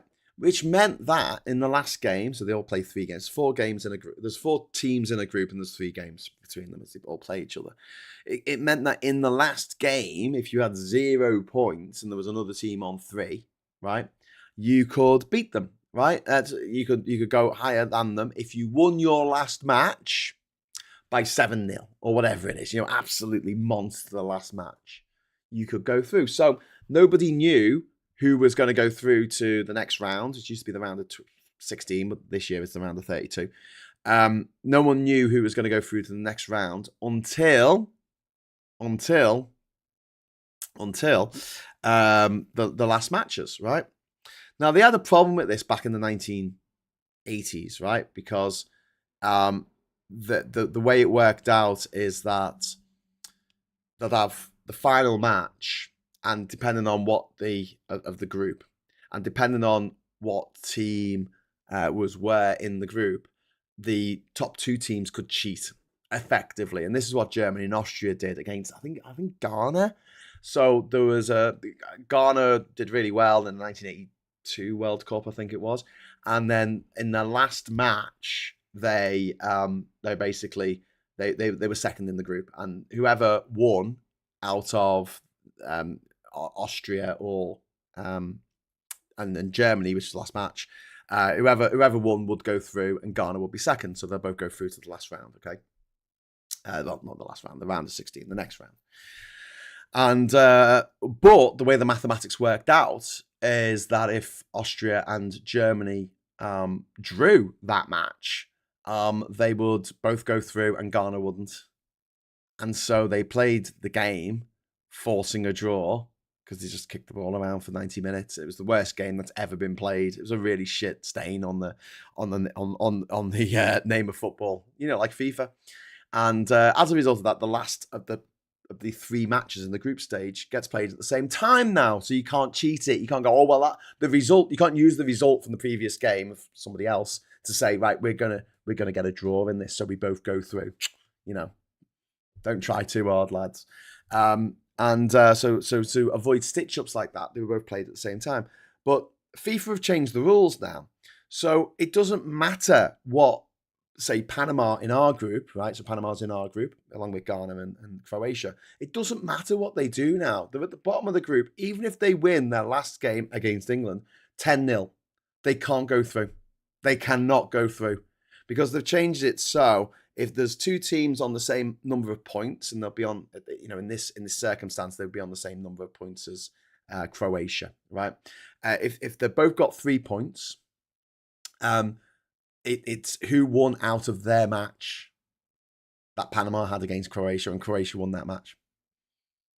So there's no way that Panama can win. So what is the point? What is the point of England, of Panama playing hard, for anything other than they're not going to go through to the next round. They're not going to try and score loads of goals. They're not going to even try. I mean, why would they? But then at the other end of the table, you've got a team like Argentina. It's played 2 games. It's 6 points ahead. Now, normally in a normal group, like it used to be, they wouldn't be guaranteed to go through to the next stage at this point. I mean, they'll probably be, unless you had of the games that have been played, they had won their 2 matches and the other teams had all drawn against each other, then possibly. But generally speaking, you wouldn't have a bunch of teams after just playing 2 games who are definitely going to go forward. But you do now. So why is Argentina going to try? They're not. Their last game, right? You're going to have people who have spent thousands of dollars flying to America, getting a bloody ticket because it costs £5,000 for a fucking ticket to go and watch a match. And why would Argentina turn up? They're probably not even going to play Messi, their best player. They're probably not going to play him. Because why would they? There's no point. They may as well be rested, ready for the next game. And it's like, what the fuck is wrong with the people who run this game? Like, I am not a football fanatic. I am not a football expert. But I can see from a distance going, well, if the result of a football match doesn't matter in a cup tournament, like, why is anyone going to fucking bother? And I'm just worried now that the last match of they're moving on to the 3rd matches later this week of each group. Why is anyone going to care? Why is anyone going to watch it? It's today, isn't it, actually? He's fat. He's got piles. He's eating the Epstein files. Trump's a cunt. Breaking news: London, Oldham, and Bradford, and Niley. I don't know where that is. Niley will be first places investigated by National Inquiry into Grooming Gangs. Okay. I'm from Essex, but I ain't no slag. Yes, you are, Supermassive Wayne. What do Essex boys use for protection when they're having sex? A bush shelter. Fucking slags. What about the investigating the majority of white offenders on the council? What about, Jeffrey Donaldson being another Jeffrey? Maybe we should just investigate people called Jeffrey. Like the Australia-New Zealand cricket match when New Zealand needed a 6 off the last ball and the bowler rolled it along the floor. Yeah. I've never been screwed at McDonald's drive-thru. That's disappointing. Is it because I'm ugly? What? Strange things? No. Andrew never touched either. I was alone with him. I'm so undesirable. What? Has anyone seen the crowd chant of the World Cup? My favourite so far is "We're the Aussies who are on a bender. Trump is a sex offender." The most finely calibrated electron microscope couldn't detect a subatomic particle of my interest in kickerball, says Acro Dave. Yeah. I've not had McDonald's in years. They screw you with the drive-thru. That's Lethal Weapon 3, I want to say. With Danny, what's it not Danny DeVito. Fucking Joe Pesci. Playing Leo Getz. Sometimes Leon Getz. Sometimes Leo Getz. Change the name, whatever. Graham says you are, Wayne. Maybe Jeffrey is a nonce name. Has anyone watched Rainbow and investigated? Well, he did hang out with a weird gimpy kind of style sex fetishist, zip mask. I'll say when you're allowed to speak. Leader of the DUP, 18 counts of rapes, stroke abuse, but no riots. Wonder why. Yep, exactly. Anyone remember CNA? It wasn't a name. It was so Essex girls could put their knickers on the right way round. Very good. War and peace. The Trumpification of football. Well, yes, that's what we're living through right now, isn't it? The Trumpification of football. What a time! What a time to be alive. Thank you very much, Judge Only, who's helped in the super chats there. The Rose Tinted Spectrum has got some good vids on breaking down the degeneracy of Rainbow. Jesus Christ. Okay, so what else are we going to talk about? Oh, we're going to talk about there's a UN inquiry going on to Gaza. A UN commission says that Israel deliberately targeted Palestinian children. The report alleges genocide, crimes against humanity, and war crimes. The report covers October 2023 to October 2025. It says more than 20,000 Palestinian children were killed. Israel, of course, rejects the findings. And, this is the findings of a UN commission. And Israel fucking denies it. Now, I really do feel like it is time for us to be looking at some kinds of serious sanctions against Israel. This is something that we should have done a while ago, because they are, under Netanyahu, they are acting like a bunch of fucking arseholes. And here we go. There's going to be elections against, hopefully, being able to yeet Netanyahu out in September. Maybe we could help push those negotiations on a bit if we put sanctions on Israel and say, listen, they're guilty. We've had this report from the UN commission saying that they're guilty of genocide. There's been crimes against children, crimes against humanity been carried out. The prime minister at the moment, Benjamin Netanyahu, is a wanted war criminal. Maybe we could sanction the fuckers properly. And then I mentioned the other day about the Ukraine and Poland row, about Zelensky skipping this the Ukraine recovery conference in Gdansk in Poland, and the reason being is that they've named a Ukrainian military unit, the UPA, and that they see that as part of like the anti-Soviet resistance, whereas Poland remembers them quite differently. They associate the UPA with massacres of Poles in the Second World War. And as a result, Zelensky and other officials have lost the Order of the White Eagle, which was the highest honor that could be bestowed on them by the government of Poland. And obviously, a Poland-Ukraine split would be a huge strategic mistake, and Russia would only benefit from divisions between Warsaw and Kyiv. And also, just as a little addendum on that, we've also got the fact that Putin has suddenly said they're ready for peace. This has come after strikes on Russian infrastructure, oil infrastructure, hits on bridges going across to Ukraine. Ukraine's attacks on Russian refineries have reportedly doubled since the start of this year.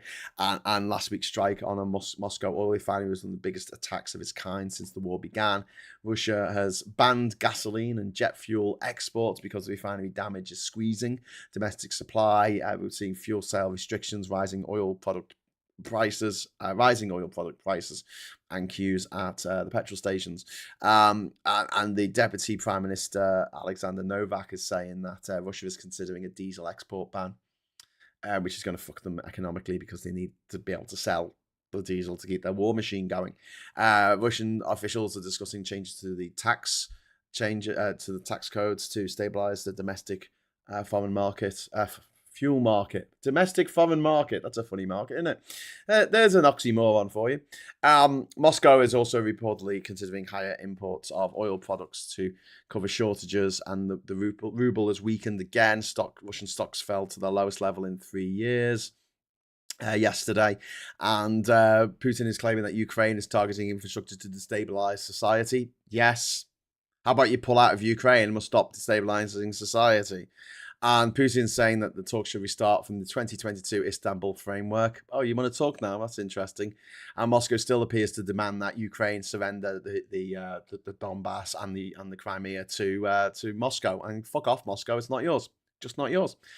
Also, the story's coming out today about the Chechnya, which Chechnya is a little area to the north of Georgia, in the country of Georgia, not the state of Georgia, and it's in the Caucasus of Russia, and it was a breakaway republic for a few years in the 1990s. It was brought to heel by Putin in one of his first actions as a warmongering scumbag, where he completely leveled the entire city of Grozny, killing thousands and thousands of people, his own people apparently, and then he installed a strongman dictator in charge of that republic, who is currently not that strong because he's fucking dying, and he's going to be dead soon, and when he dies, it's all going to kick off in Chechnya. So he's got another headache on the horizon. We shall see. Okay, so what else have we got here? If I criticize Germany, nobody says I hate all white people. If I criticize Poland, no one says I hate all Christians. Only Israel claims religious hate or racial. If you criticize them, says a strange English lyricist.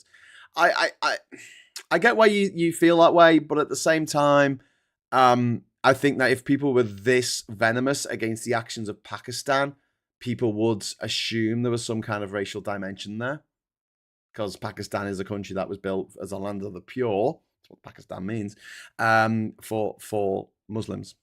And ethnic minorities are treated very badly there, and they're constantly at war with their neighbours in one way or another. I think that as that is the case, we need to be very careful when we talk about what, I try and be more careful when I talk about what Israel is doing. I try and talk about the government or the IDF, or better Netanyahu. I try to be a bit more specific than just saying Israel. Whereas for Russia, I don't give a fuck. I'll just say Russia, because no one's going to accuse me of anything if I just say, they might accuse me of Russophobia. Russophobia? That's not even a fucking thing. It's fine. Like I've never been accused of being anti-Semitic by my Jewish friends when we discuss Israel, and I might have very strenuous arguments with them. Strenuous, that's not the right word to use there, is it? I might be forthright in my beliefs that Netanyahu is a fucking war criminal who should be fucking behind bars. Not fucking behind bars. He shouldn't be. He should be in solitary confinement for the rest of his fucking miserable fucking life. The gobshites in the Knesset who are allowing these atrocities. Well, no, not just allowing these atrocities to be carried out in Gaza and in the West Bank.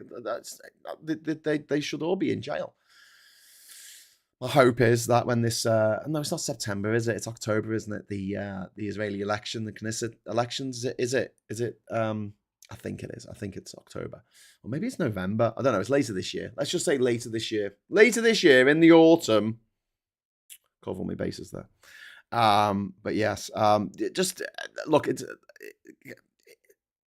just be careful when you're criticizing what the Israeli government are doing, because it is a little bit different to criticizing what the government of Germany is doing, for historical reasons, and the fact that Germany is a nominally Christian country, along with about 100 other countries around the world. And there's 50 Muslim countries around the world, and there's a few Buddhist countries and Hindu majority countries, but there's only one country that is Jewish majority. The Jewish and Judaism are not a race. Well, Judaism is a religion, but Jewish people would argue that they are a race, and that anti-Semitism is racism. But race is an artificially constructed concept anyway. That there are no races really. It's just humans who have slightly different shades of melanin in their skin, which we're bothered about when it comes to their skin. But when it comes to their hair, it's not like we go, "Oh, blonde people are a separate race. Ginger people are a separate race." Although, when the aliens come and put me in a zoo, I'm just hoping that they put me in with Karen Gunnan. Hey, Karen, how you doing? Oh, man, again, would that Ed Sheeran, wouldn't we, in our enclosure? Bloody ginger hobbit. Well, in the 1930s, Hitler's wars had a fair bit of domestic support. They conveniently forgot about that at the war's end. Yeah. The war has popular support in Israel. I have zero qualms criticizing them. Akra Dave says Jews are a distinct ethnic minority. Judaism is just a religion and not really connected except historically. Yeah, that's the definition I would. But I mean, do you know what we end up doing? Having this discussion, we just end up talking about fucking technicalities and semantics and all kinds of shit. Just try and stay away from it. Just don't use the words that mean one thing to me and mean something else to someone else. Do you know what I mean?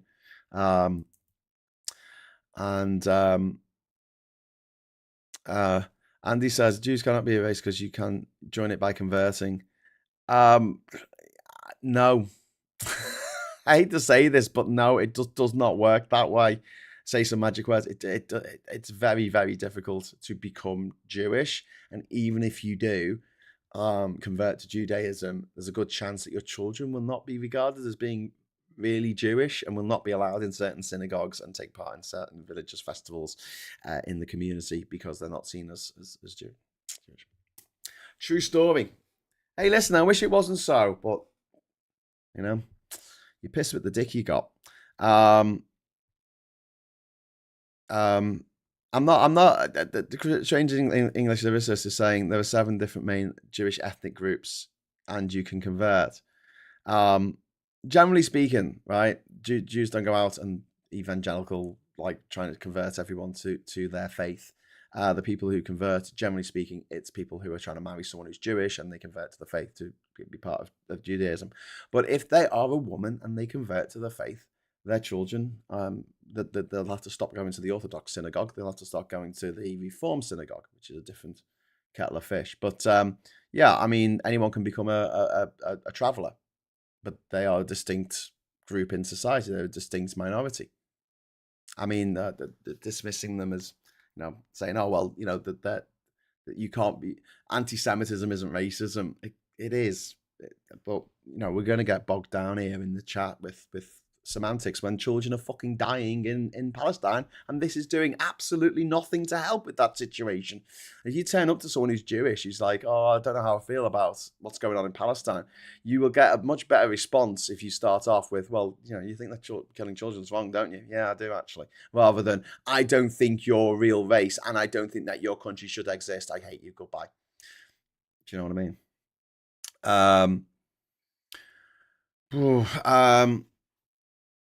Yeah. They don't claim to be a race. Yes, they do. The race thing comes from Israel and didn't exist until after the formation of Israel.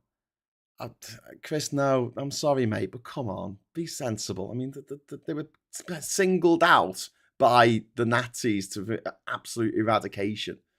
And, for the Jewish people, their bloodline is really, really important, and they trace their ancestors back X many generations and stuff. And it's just that we use the word race to generally mean people who are, different coloured skin, rather than any other attribute like different coloured hair or different whatever. But yeah, as far as being a distinct ethno group in society, well, yeah, they are. Same way with travellers. Anyone can become a traveller. Get yourself a caravan. Anti-Semitism is racism. Well, no, you just said, Strange English Lyricist, that it can't be because they're not erased. So do you know what I mean? Like, this is what I'm saying. We're tying ourselves in knots here over fucking semantics. I honestly couldn't give a shit what people's opinions are on whether this is that or that is the other. We've all got different dictionaries, whatever. What I do give a shit about is the fact that children are dying every fucking day in the Gaza Strip and in the West Bank because of the actions of the Israeli government and the Israeli fucking the Israeli the defense force, fucking attack force, war force. And as for that line about, oh well, there's a majority support for it, so fuck them. Well, then that exact same argument is used in Israel as justification for killing people in Palestine because they voted for Hamas. Fuck them. 20 years ago, they voted for Hamas, so they deserve everything they get. It's a shit argument. I'm sorry. It's a really, really shit argument, and we shouldn't be making it. We should be looking at ways of putting pressure on the Israeli government, not on Jewish people who live here, Not about on the, necessarily the Israeli people in that respect, saying, oh, you're all scumbags. What we're best doing is going after the government. Sanctions, there's elections coming up. If Israeli people can't get stuff and they feel like, the whole world's against them because of Netanyahu, and we make it very clear that we don't hate them, we hate Netanyahu. The problem is, when we talk about this, a lot of people hate Israel. They just fucking hate it because, most people, you put a couple of drinks in them and they'll come out with something anti-Semitic. I know this through 47 years of getting drunk with people and not being Jewish myself. There are three types of people: those who can, those who can count, and those who can't. Jenny Robinson, you are absolutely right. In fact, Trump said that Keir Starmer made 2 mistakes, and then he listed 3 of them. Chris says, I'm not arguing it's too hot. Yeah, thank you. Let's bring the temperature down in here. Are we just going to segue into Prime Minister's questions? It's going to be an interesting Prime Minister's questions at 12 today. Are you going to join me for that? Are you going to join me for Prime Minister's questions? You're very welcome to, if you want. We've got more than 1,000 schools shut or closing early, as UK temperatures are likely to hit the high 30s.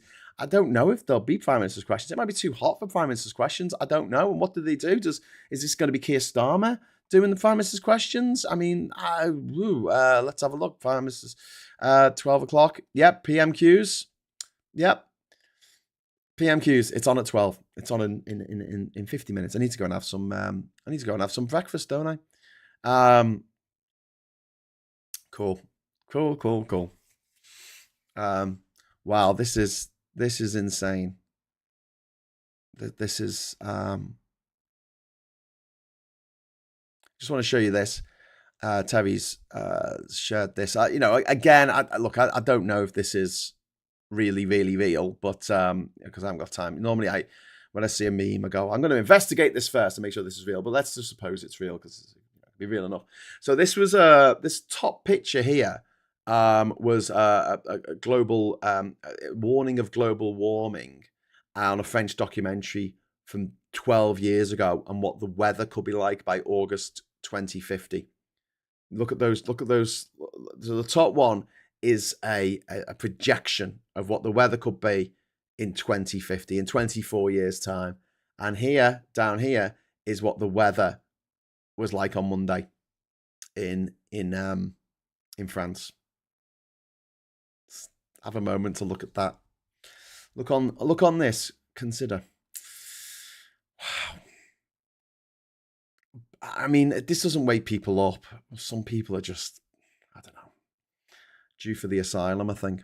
The Starmer being a war criminal isn't a good look. Starmer isn't a war criminal, though, Jamie. I mean, which laws has he broken to be call him a war criminal? It would be a bit weird if a man who spent most of his formative years fighting the good fight against war criminals and the death penalty around the world and standing up for Greenpeace and in the McLibel trial, etc., decided to, go and invade another country and just start killing everyone in it. It's moving a lot faster than predicted, says Andy. Yep. Well, no, actually, it's not. It's not, Andy. This is what they said would happen. It's in line because they were talking about tipping points. We hit the tipping point and things accelerate. One of the things Romans liked about Jewish people is they didn't start converting people. That's why they hated Christianity. It's very social and sold itself really well then. Well, the Romans didn't like Jewish people. That's why they kicked them all out of Judea, innit? For them to wander around the planet for 2,000 years. I saw in French TV yesterday the current temperatures in France are worse than in this 2050 model. Yeah. Would you like me to list the laws that Starmer has broken, Graham? Yes, it would help. Just some of them, just some of the laws, the international laws that Starmer has broken.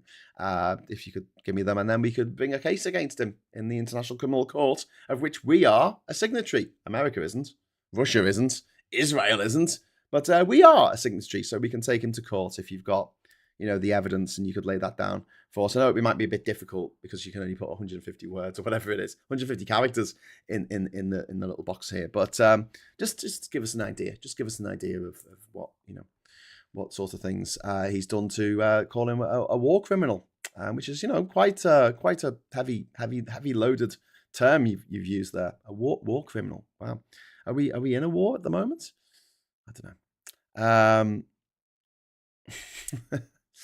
know. What have we got? Unprecedented extreme heat across Europe. Glaciers melting. Ultra high sea temperatures. Once in 100 years phenomenons now happening every other year and lasting for weeks. Okay, and we're still pumping loads of fucking CO2 into the atmosphere. And then we're quibbling over the correct pronunciation of aluminium. Anyway, yep, so I was just talking about Russia, and it seems to be ready for peace now. Yeah, I said this a few times, talked about ceasefires that it continually violates. And one of the things I don't get is when people are, I mean, if you're against the invasion, the illegal invasion of Gaza and the murder of innocent women and children in Gaza, as you should be, but you're pro-Russia? There's some people who are against it. But in Russia, they say, the Ukrainians just need to lay down their arms and let Russia just wash over them, with their torture and their rape gangs. Okay. And their extrajudicial exterminations. Climate change is now really pissing me off so much because there isn't just evidence now that's happening, but plenty of evidence in the paleontological and geological data, for fuck's sake. There was a famous story a few years ago, one Angry Pagan, of, I think it was the Koch Institute, one of those fucking disgusting think tanks in America that, run by oligarchs and oil barons and stuff. And the Koch brothers, I know it's pronounced differently, I don't care. I'm going to call them the Koch brothers. The Koch brothers commissioned a climate change denying scientist to go out and prove that climate change wasn't real. So the scientists went off and, drilled some ice cores in the Arctic and then sent off some weather balloons and then measured the temperature of the ocean and came back and said, we did the research and climate change is real and it's happening. Yeah. No problem. He backed denying food and water. No, he didn't. If you watch back that interview, he did not back that. He said they have to conform to international law, which doesn't allow them to do that. So he said the absolute opposite. But even if he had said that, it's not actually a war crime. So we can't take him to the International Criminal Court in The Hague. You need something a bit more solid. What else have we got? He supported mass punishment for the actions of a few. Well, no, he didn't. I just read that up. But can you bring this into as a case? If you're going to call him a war criminal, let's be serious about this. This isn't a sixth form debating society. Call him a war criminal. That's quite a heavy charge, That's like worse than being a paedophile. That's like kind of, in the layers of hell, you got the paedophiles, and then a bit lower than that, you got the war criminals, okay? I think Hitler is worse than Jimmy Savile on the balance. They're both fucking awful people, and they both, they'll burn in hell for all eternity. But Adolf Hitler was a bit worse, the whole genocide and everything. So calling someone a war criminal, it's quite a big charge. And what you've got is one interview that he did 4 years ago with that dickhead. Who's that dickhead? Fucking Nick Ferrari. He interrupted him as he was answering the question, and he said they've got to follow international law. And then he clarified it. I know he's a bit late clarifying it, but he did clarify and said, no, I wasn't saying that they could cut off electricity and water because that actually violates international law. But again, not a war crime. Not a war crime. There are people who make videos on the internet and say how great it is what Russia is doing, going into Ukraine and butchering women and children. Them saying that isn't actually a war crime. People actually going out and butchering women and children, that's a fucking war crime. So, Netanyahu, definite war criminal, 100% with you on that. But, sorry, doesn't really, that's it. Okay. He supplied data and surveillance. This has resulted in thousands of deaths. He supplied data and surveillance. Okay, great. All right. So if he has supported a tyrannical regime that has gone out and killed people, I don't know that much about war crime tribunals in The Hague. Bring a case. Bring a case. Get in touch with the Good Law Project. Or actually, fuck that shit. The Good Law Project need all the money they've got to protect the right to trans people in this country. Go to any of the billionaires in the world, all of them, hate Starmer with a pathological loathing, and ask them, with the evidence that you've accumulated from watching an interview 3 years ago on Nick Ferrari's show, say, right, this is it. We're going to build a solid case and we're going to get Starmer arrested, which could happen in this country because we are a signatory to the International Criminal Court. and you're going to bring charges against him in The Hague. Honestly, there's 1,000 billionaires out there who will happily fund that. ask Putin. Putin would happily fund that. Elon Musk fucking hates Starmer. Go and ask the richest man in the world for some money and bring a case. Go on.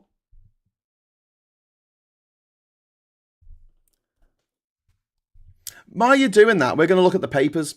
Lions Tame, don't put economy at mercy of redhead. Oh, fuck off, Daily Mail. Meltdown, heatwave alert. We're going to have to do it the hard way. There's going to be lots of puns on the word Ghana in this, isn't there? Star, it's the Boston Stranglers. The game is played in Boston. And then we've got the new rules of festival fashion. Cool. Burnham, I'll boost cash for defence. Britain's well, it's in the Telegraph, so who knows if it's true. But Britain shuts up shop as temperatures soar, which the Telegraph is probably excited about because they always love a bit of climate change.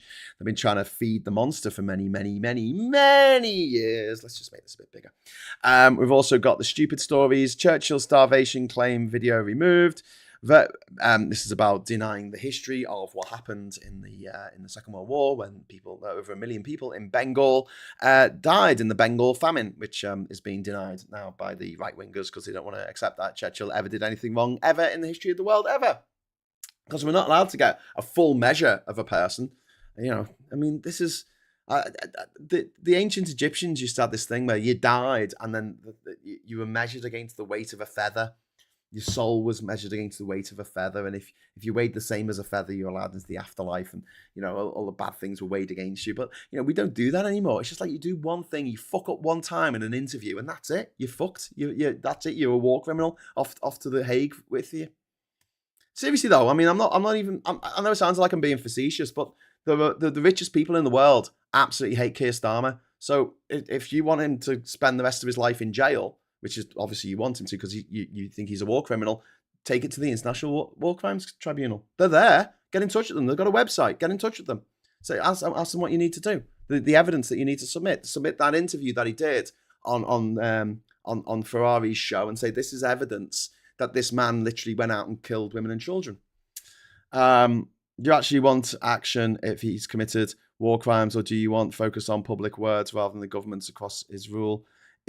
Crimes tribunals don't debate press interviews. Yeah. Yep.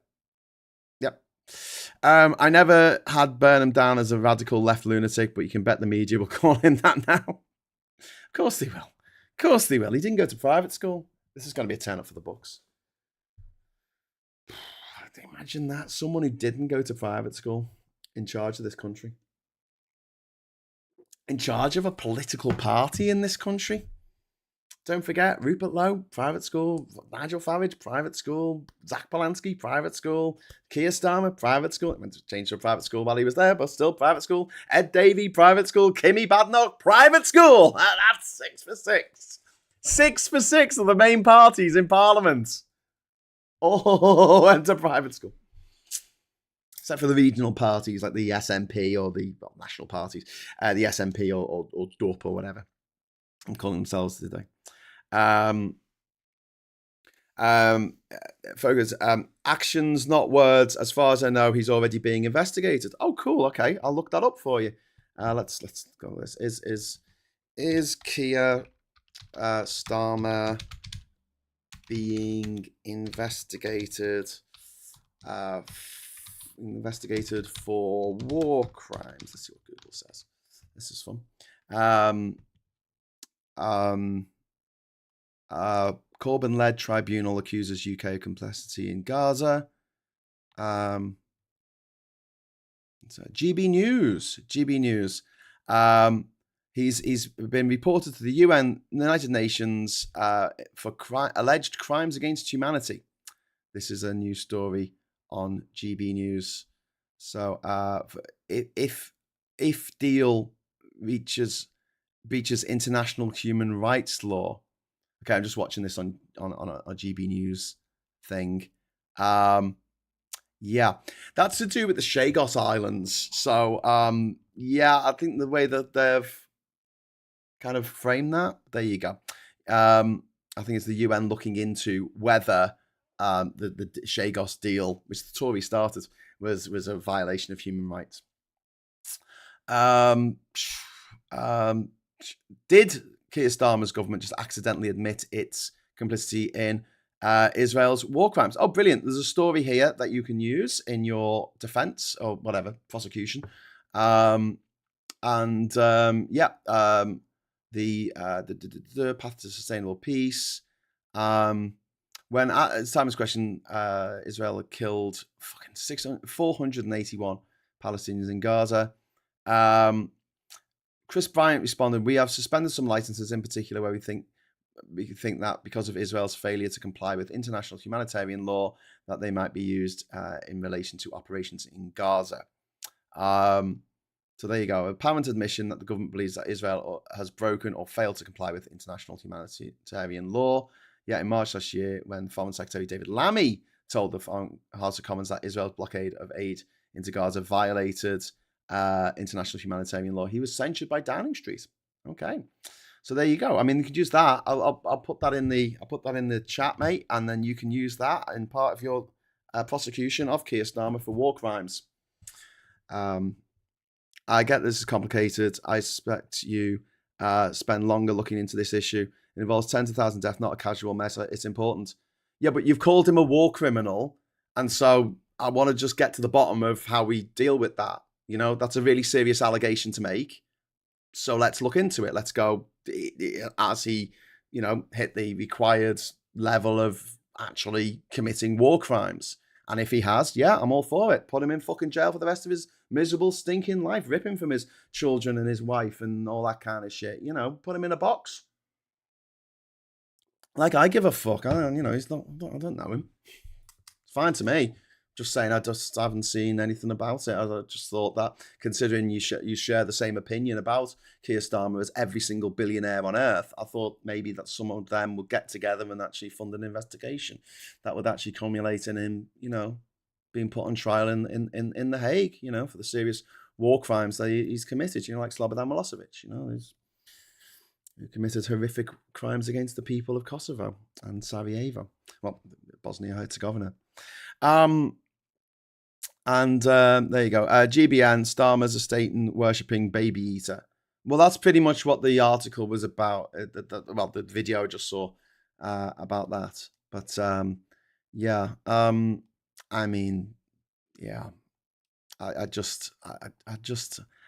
just sick of it. I'm just fucking sick of it. I don't know.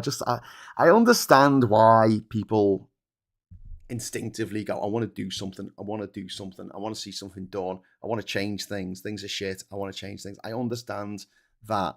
But I often feel like we're just digging a fucking hole for the sake of digging a hole. We're not digging it in the right place. So that doesn't mean that we don't need to dig a hole. We do. But what's the point of digging it in the wrong place? You're just going to have to fill it in and then dig it in the right place. If anything, we should be calling for sanctions against Israel for committing crimes. That the government has admitted that the Israelis have committed crimes. The Israeli government, the state of Israel, has committed crimes against humanity. They've admitted it in Parliament. It's there in Hansard from January this year. Chris Bryant said it. They're in violation of international humanitarian law. Cool. Okay, so let's go after that. Saying that the most important thing is that old people need to be able to hold a sign saying Palestinian action, or that Starmer needs to be put, on trial for his international war crimes. Okay. I just don't think it's going to help.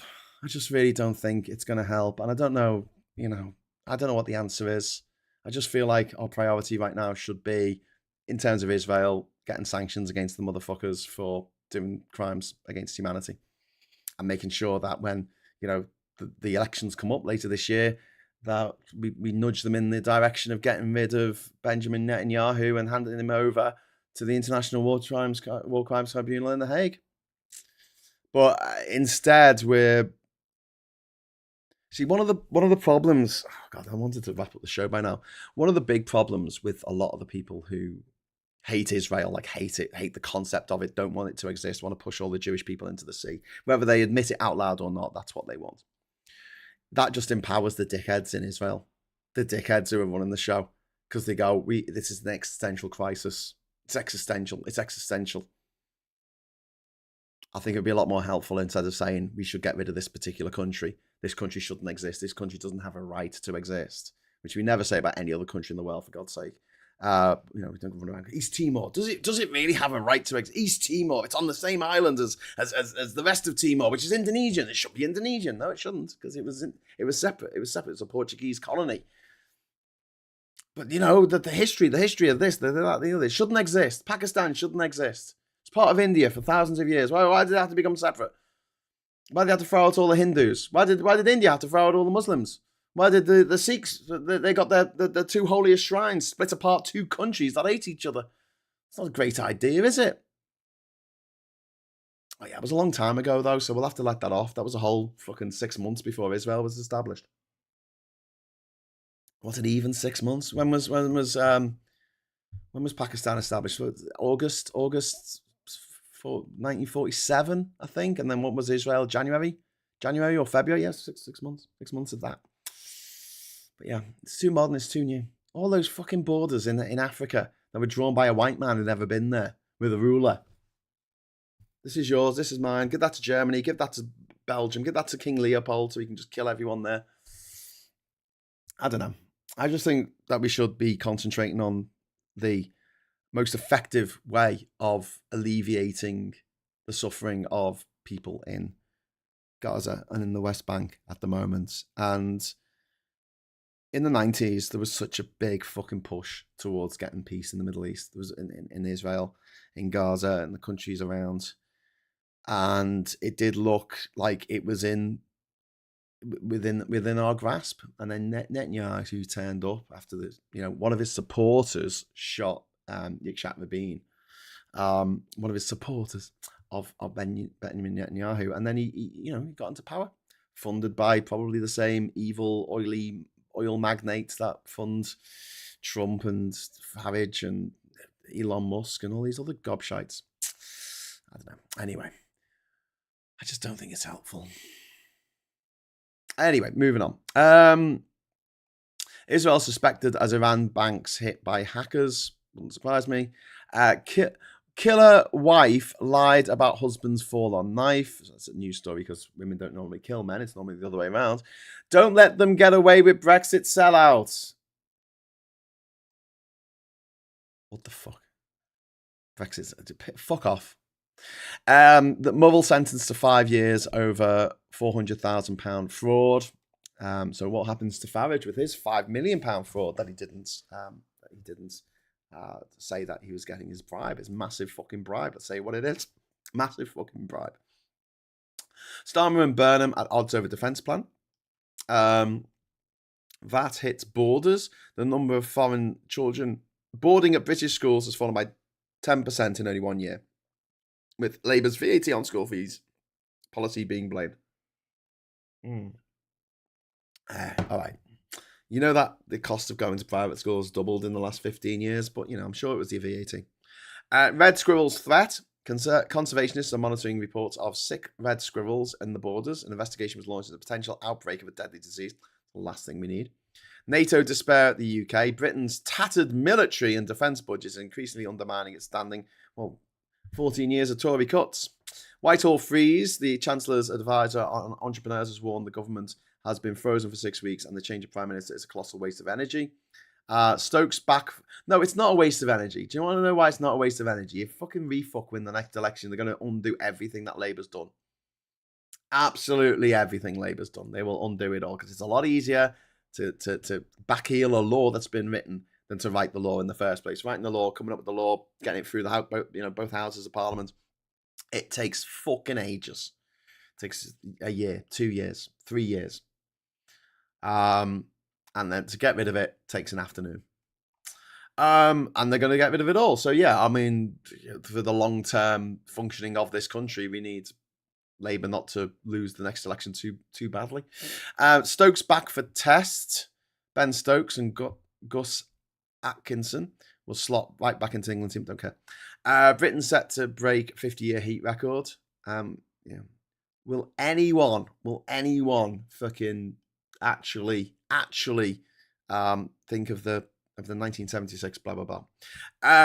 Schools, rail, and hospitals suffer as heat engulfs UK. Starmer meets Burnham in frosty handover chat. None of your business, says Farage, a £5 million gift. That's my top story today. We've got the Financial Times here, lifting the bar. London poised for record heat.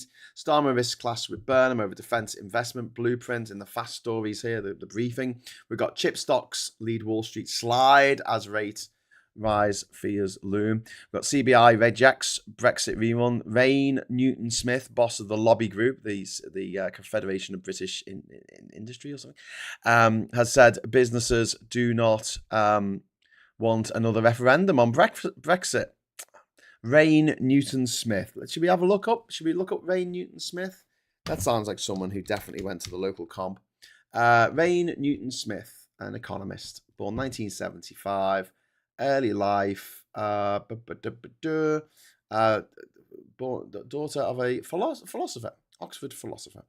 And I'm not going to find out what school she went to. She did study PPE at Oxford. What school did Rain Newton-Smith go to? Private school. Another one to add to the list. Oh, it's not there. It's not there. It's not there. Wow. Cool. Okay. Cool.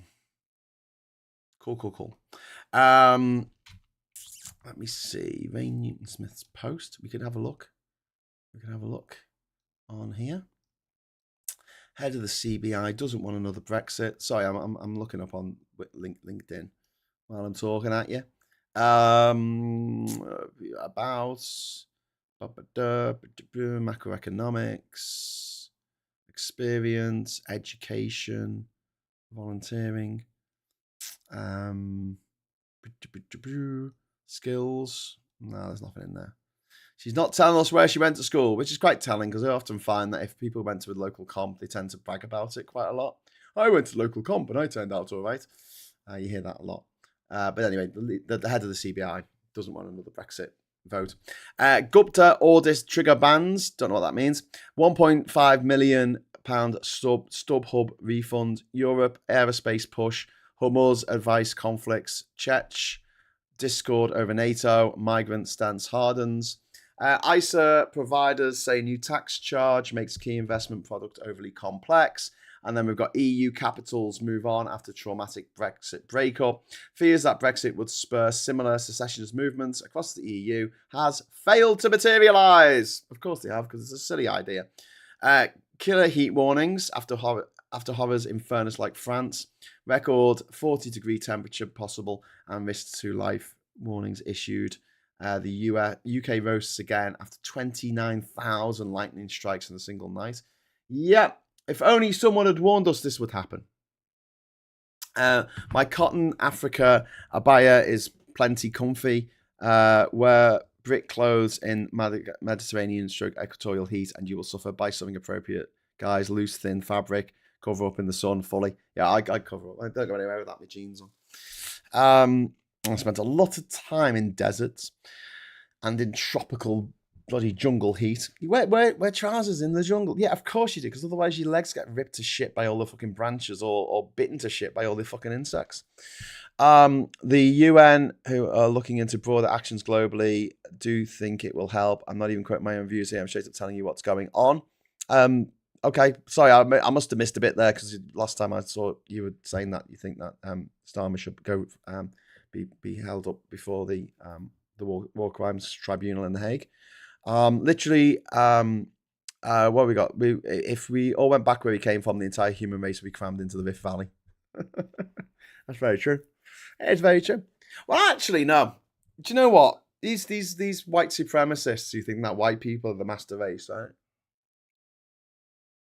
It's funny that, because a small percentage of white people's DNA is Neanderthal, a different species of human. Apparently, we could cross-pollinate. There you go. Always beware of confirmation bias. Warren P says laws can go through Parliament in short order. Look what happened to the victims of the Post Office Horizon scandal. Yeah.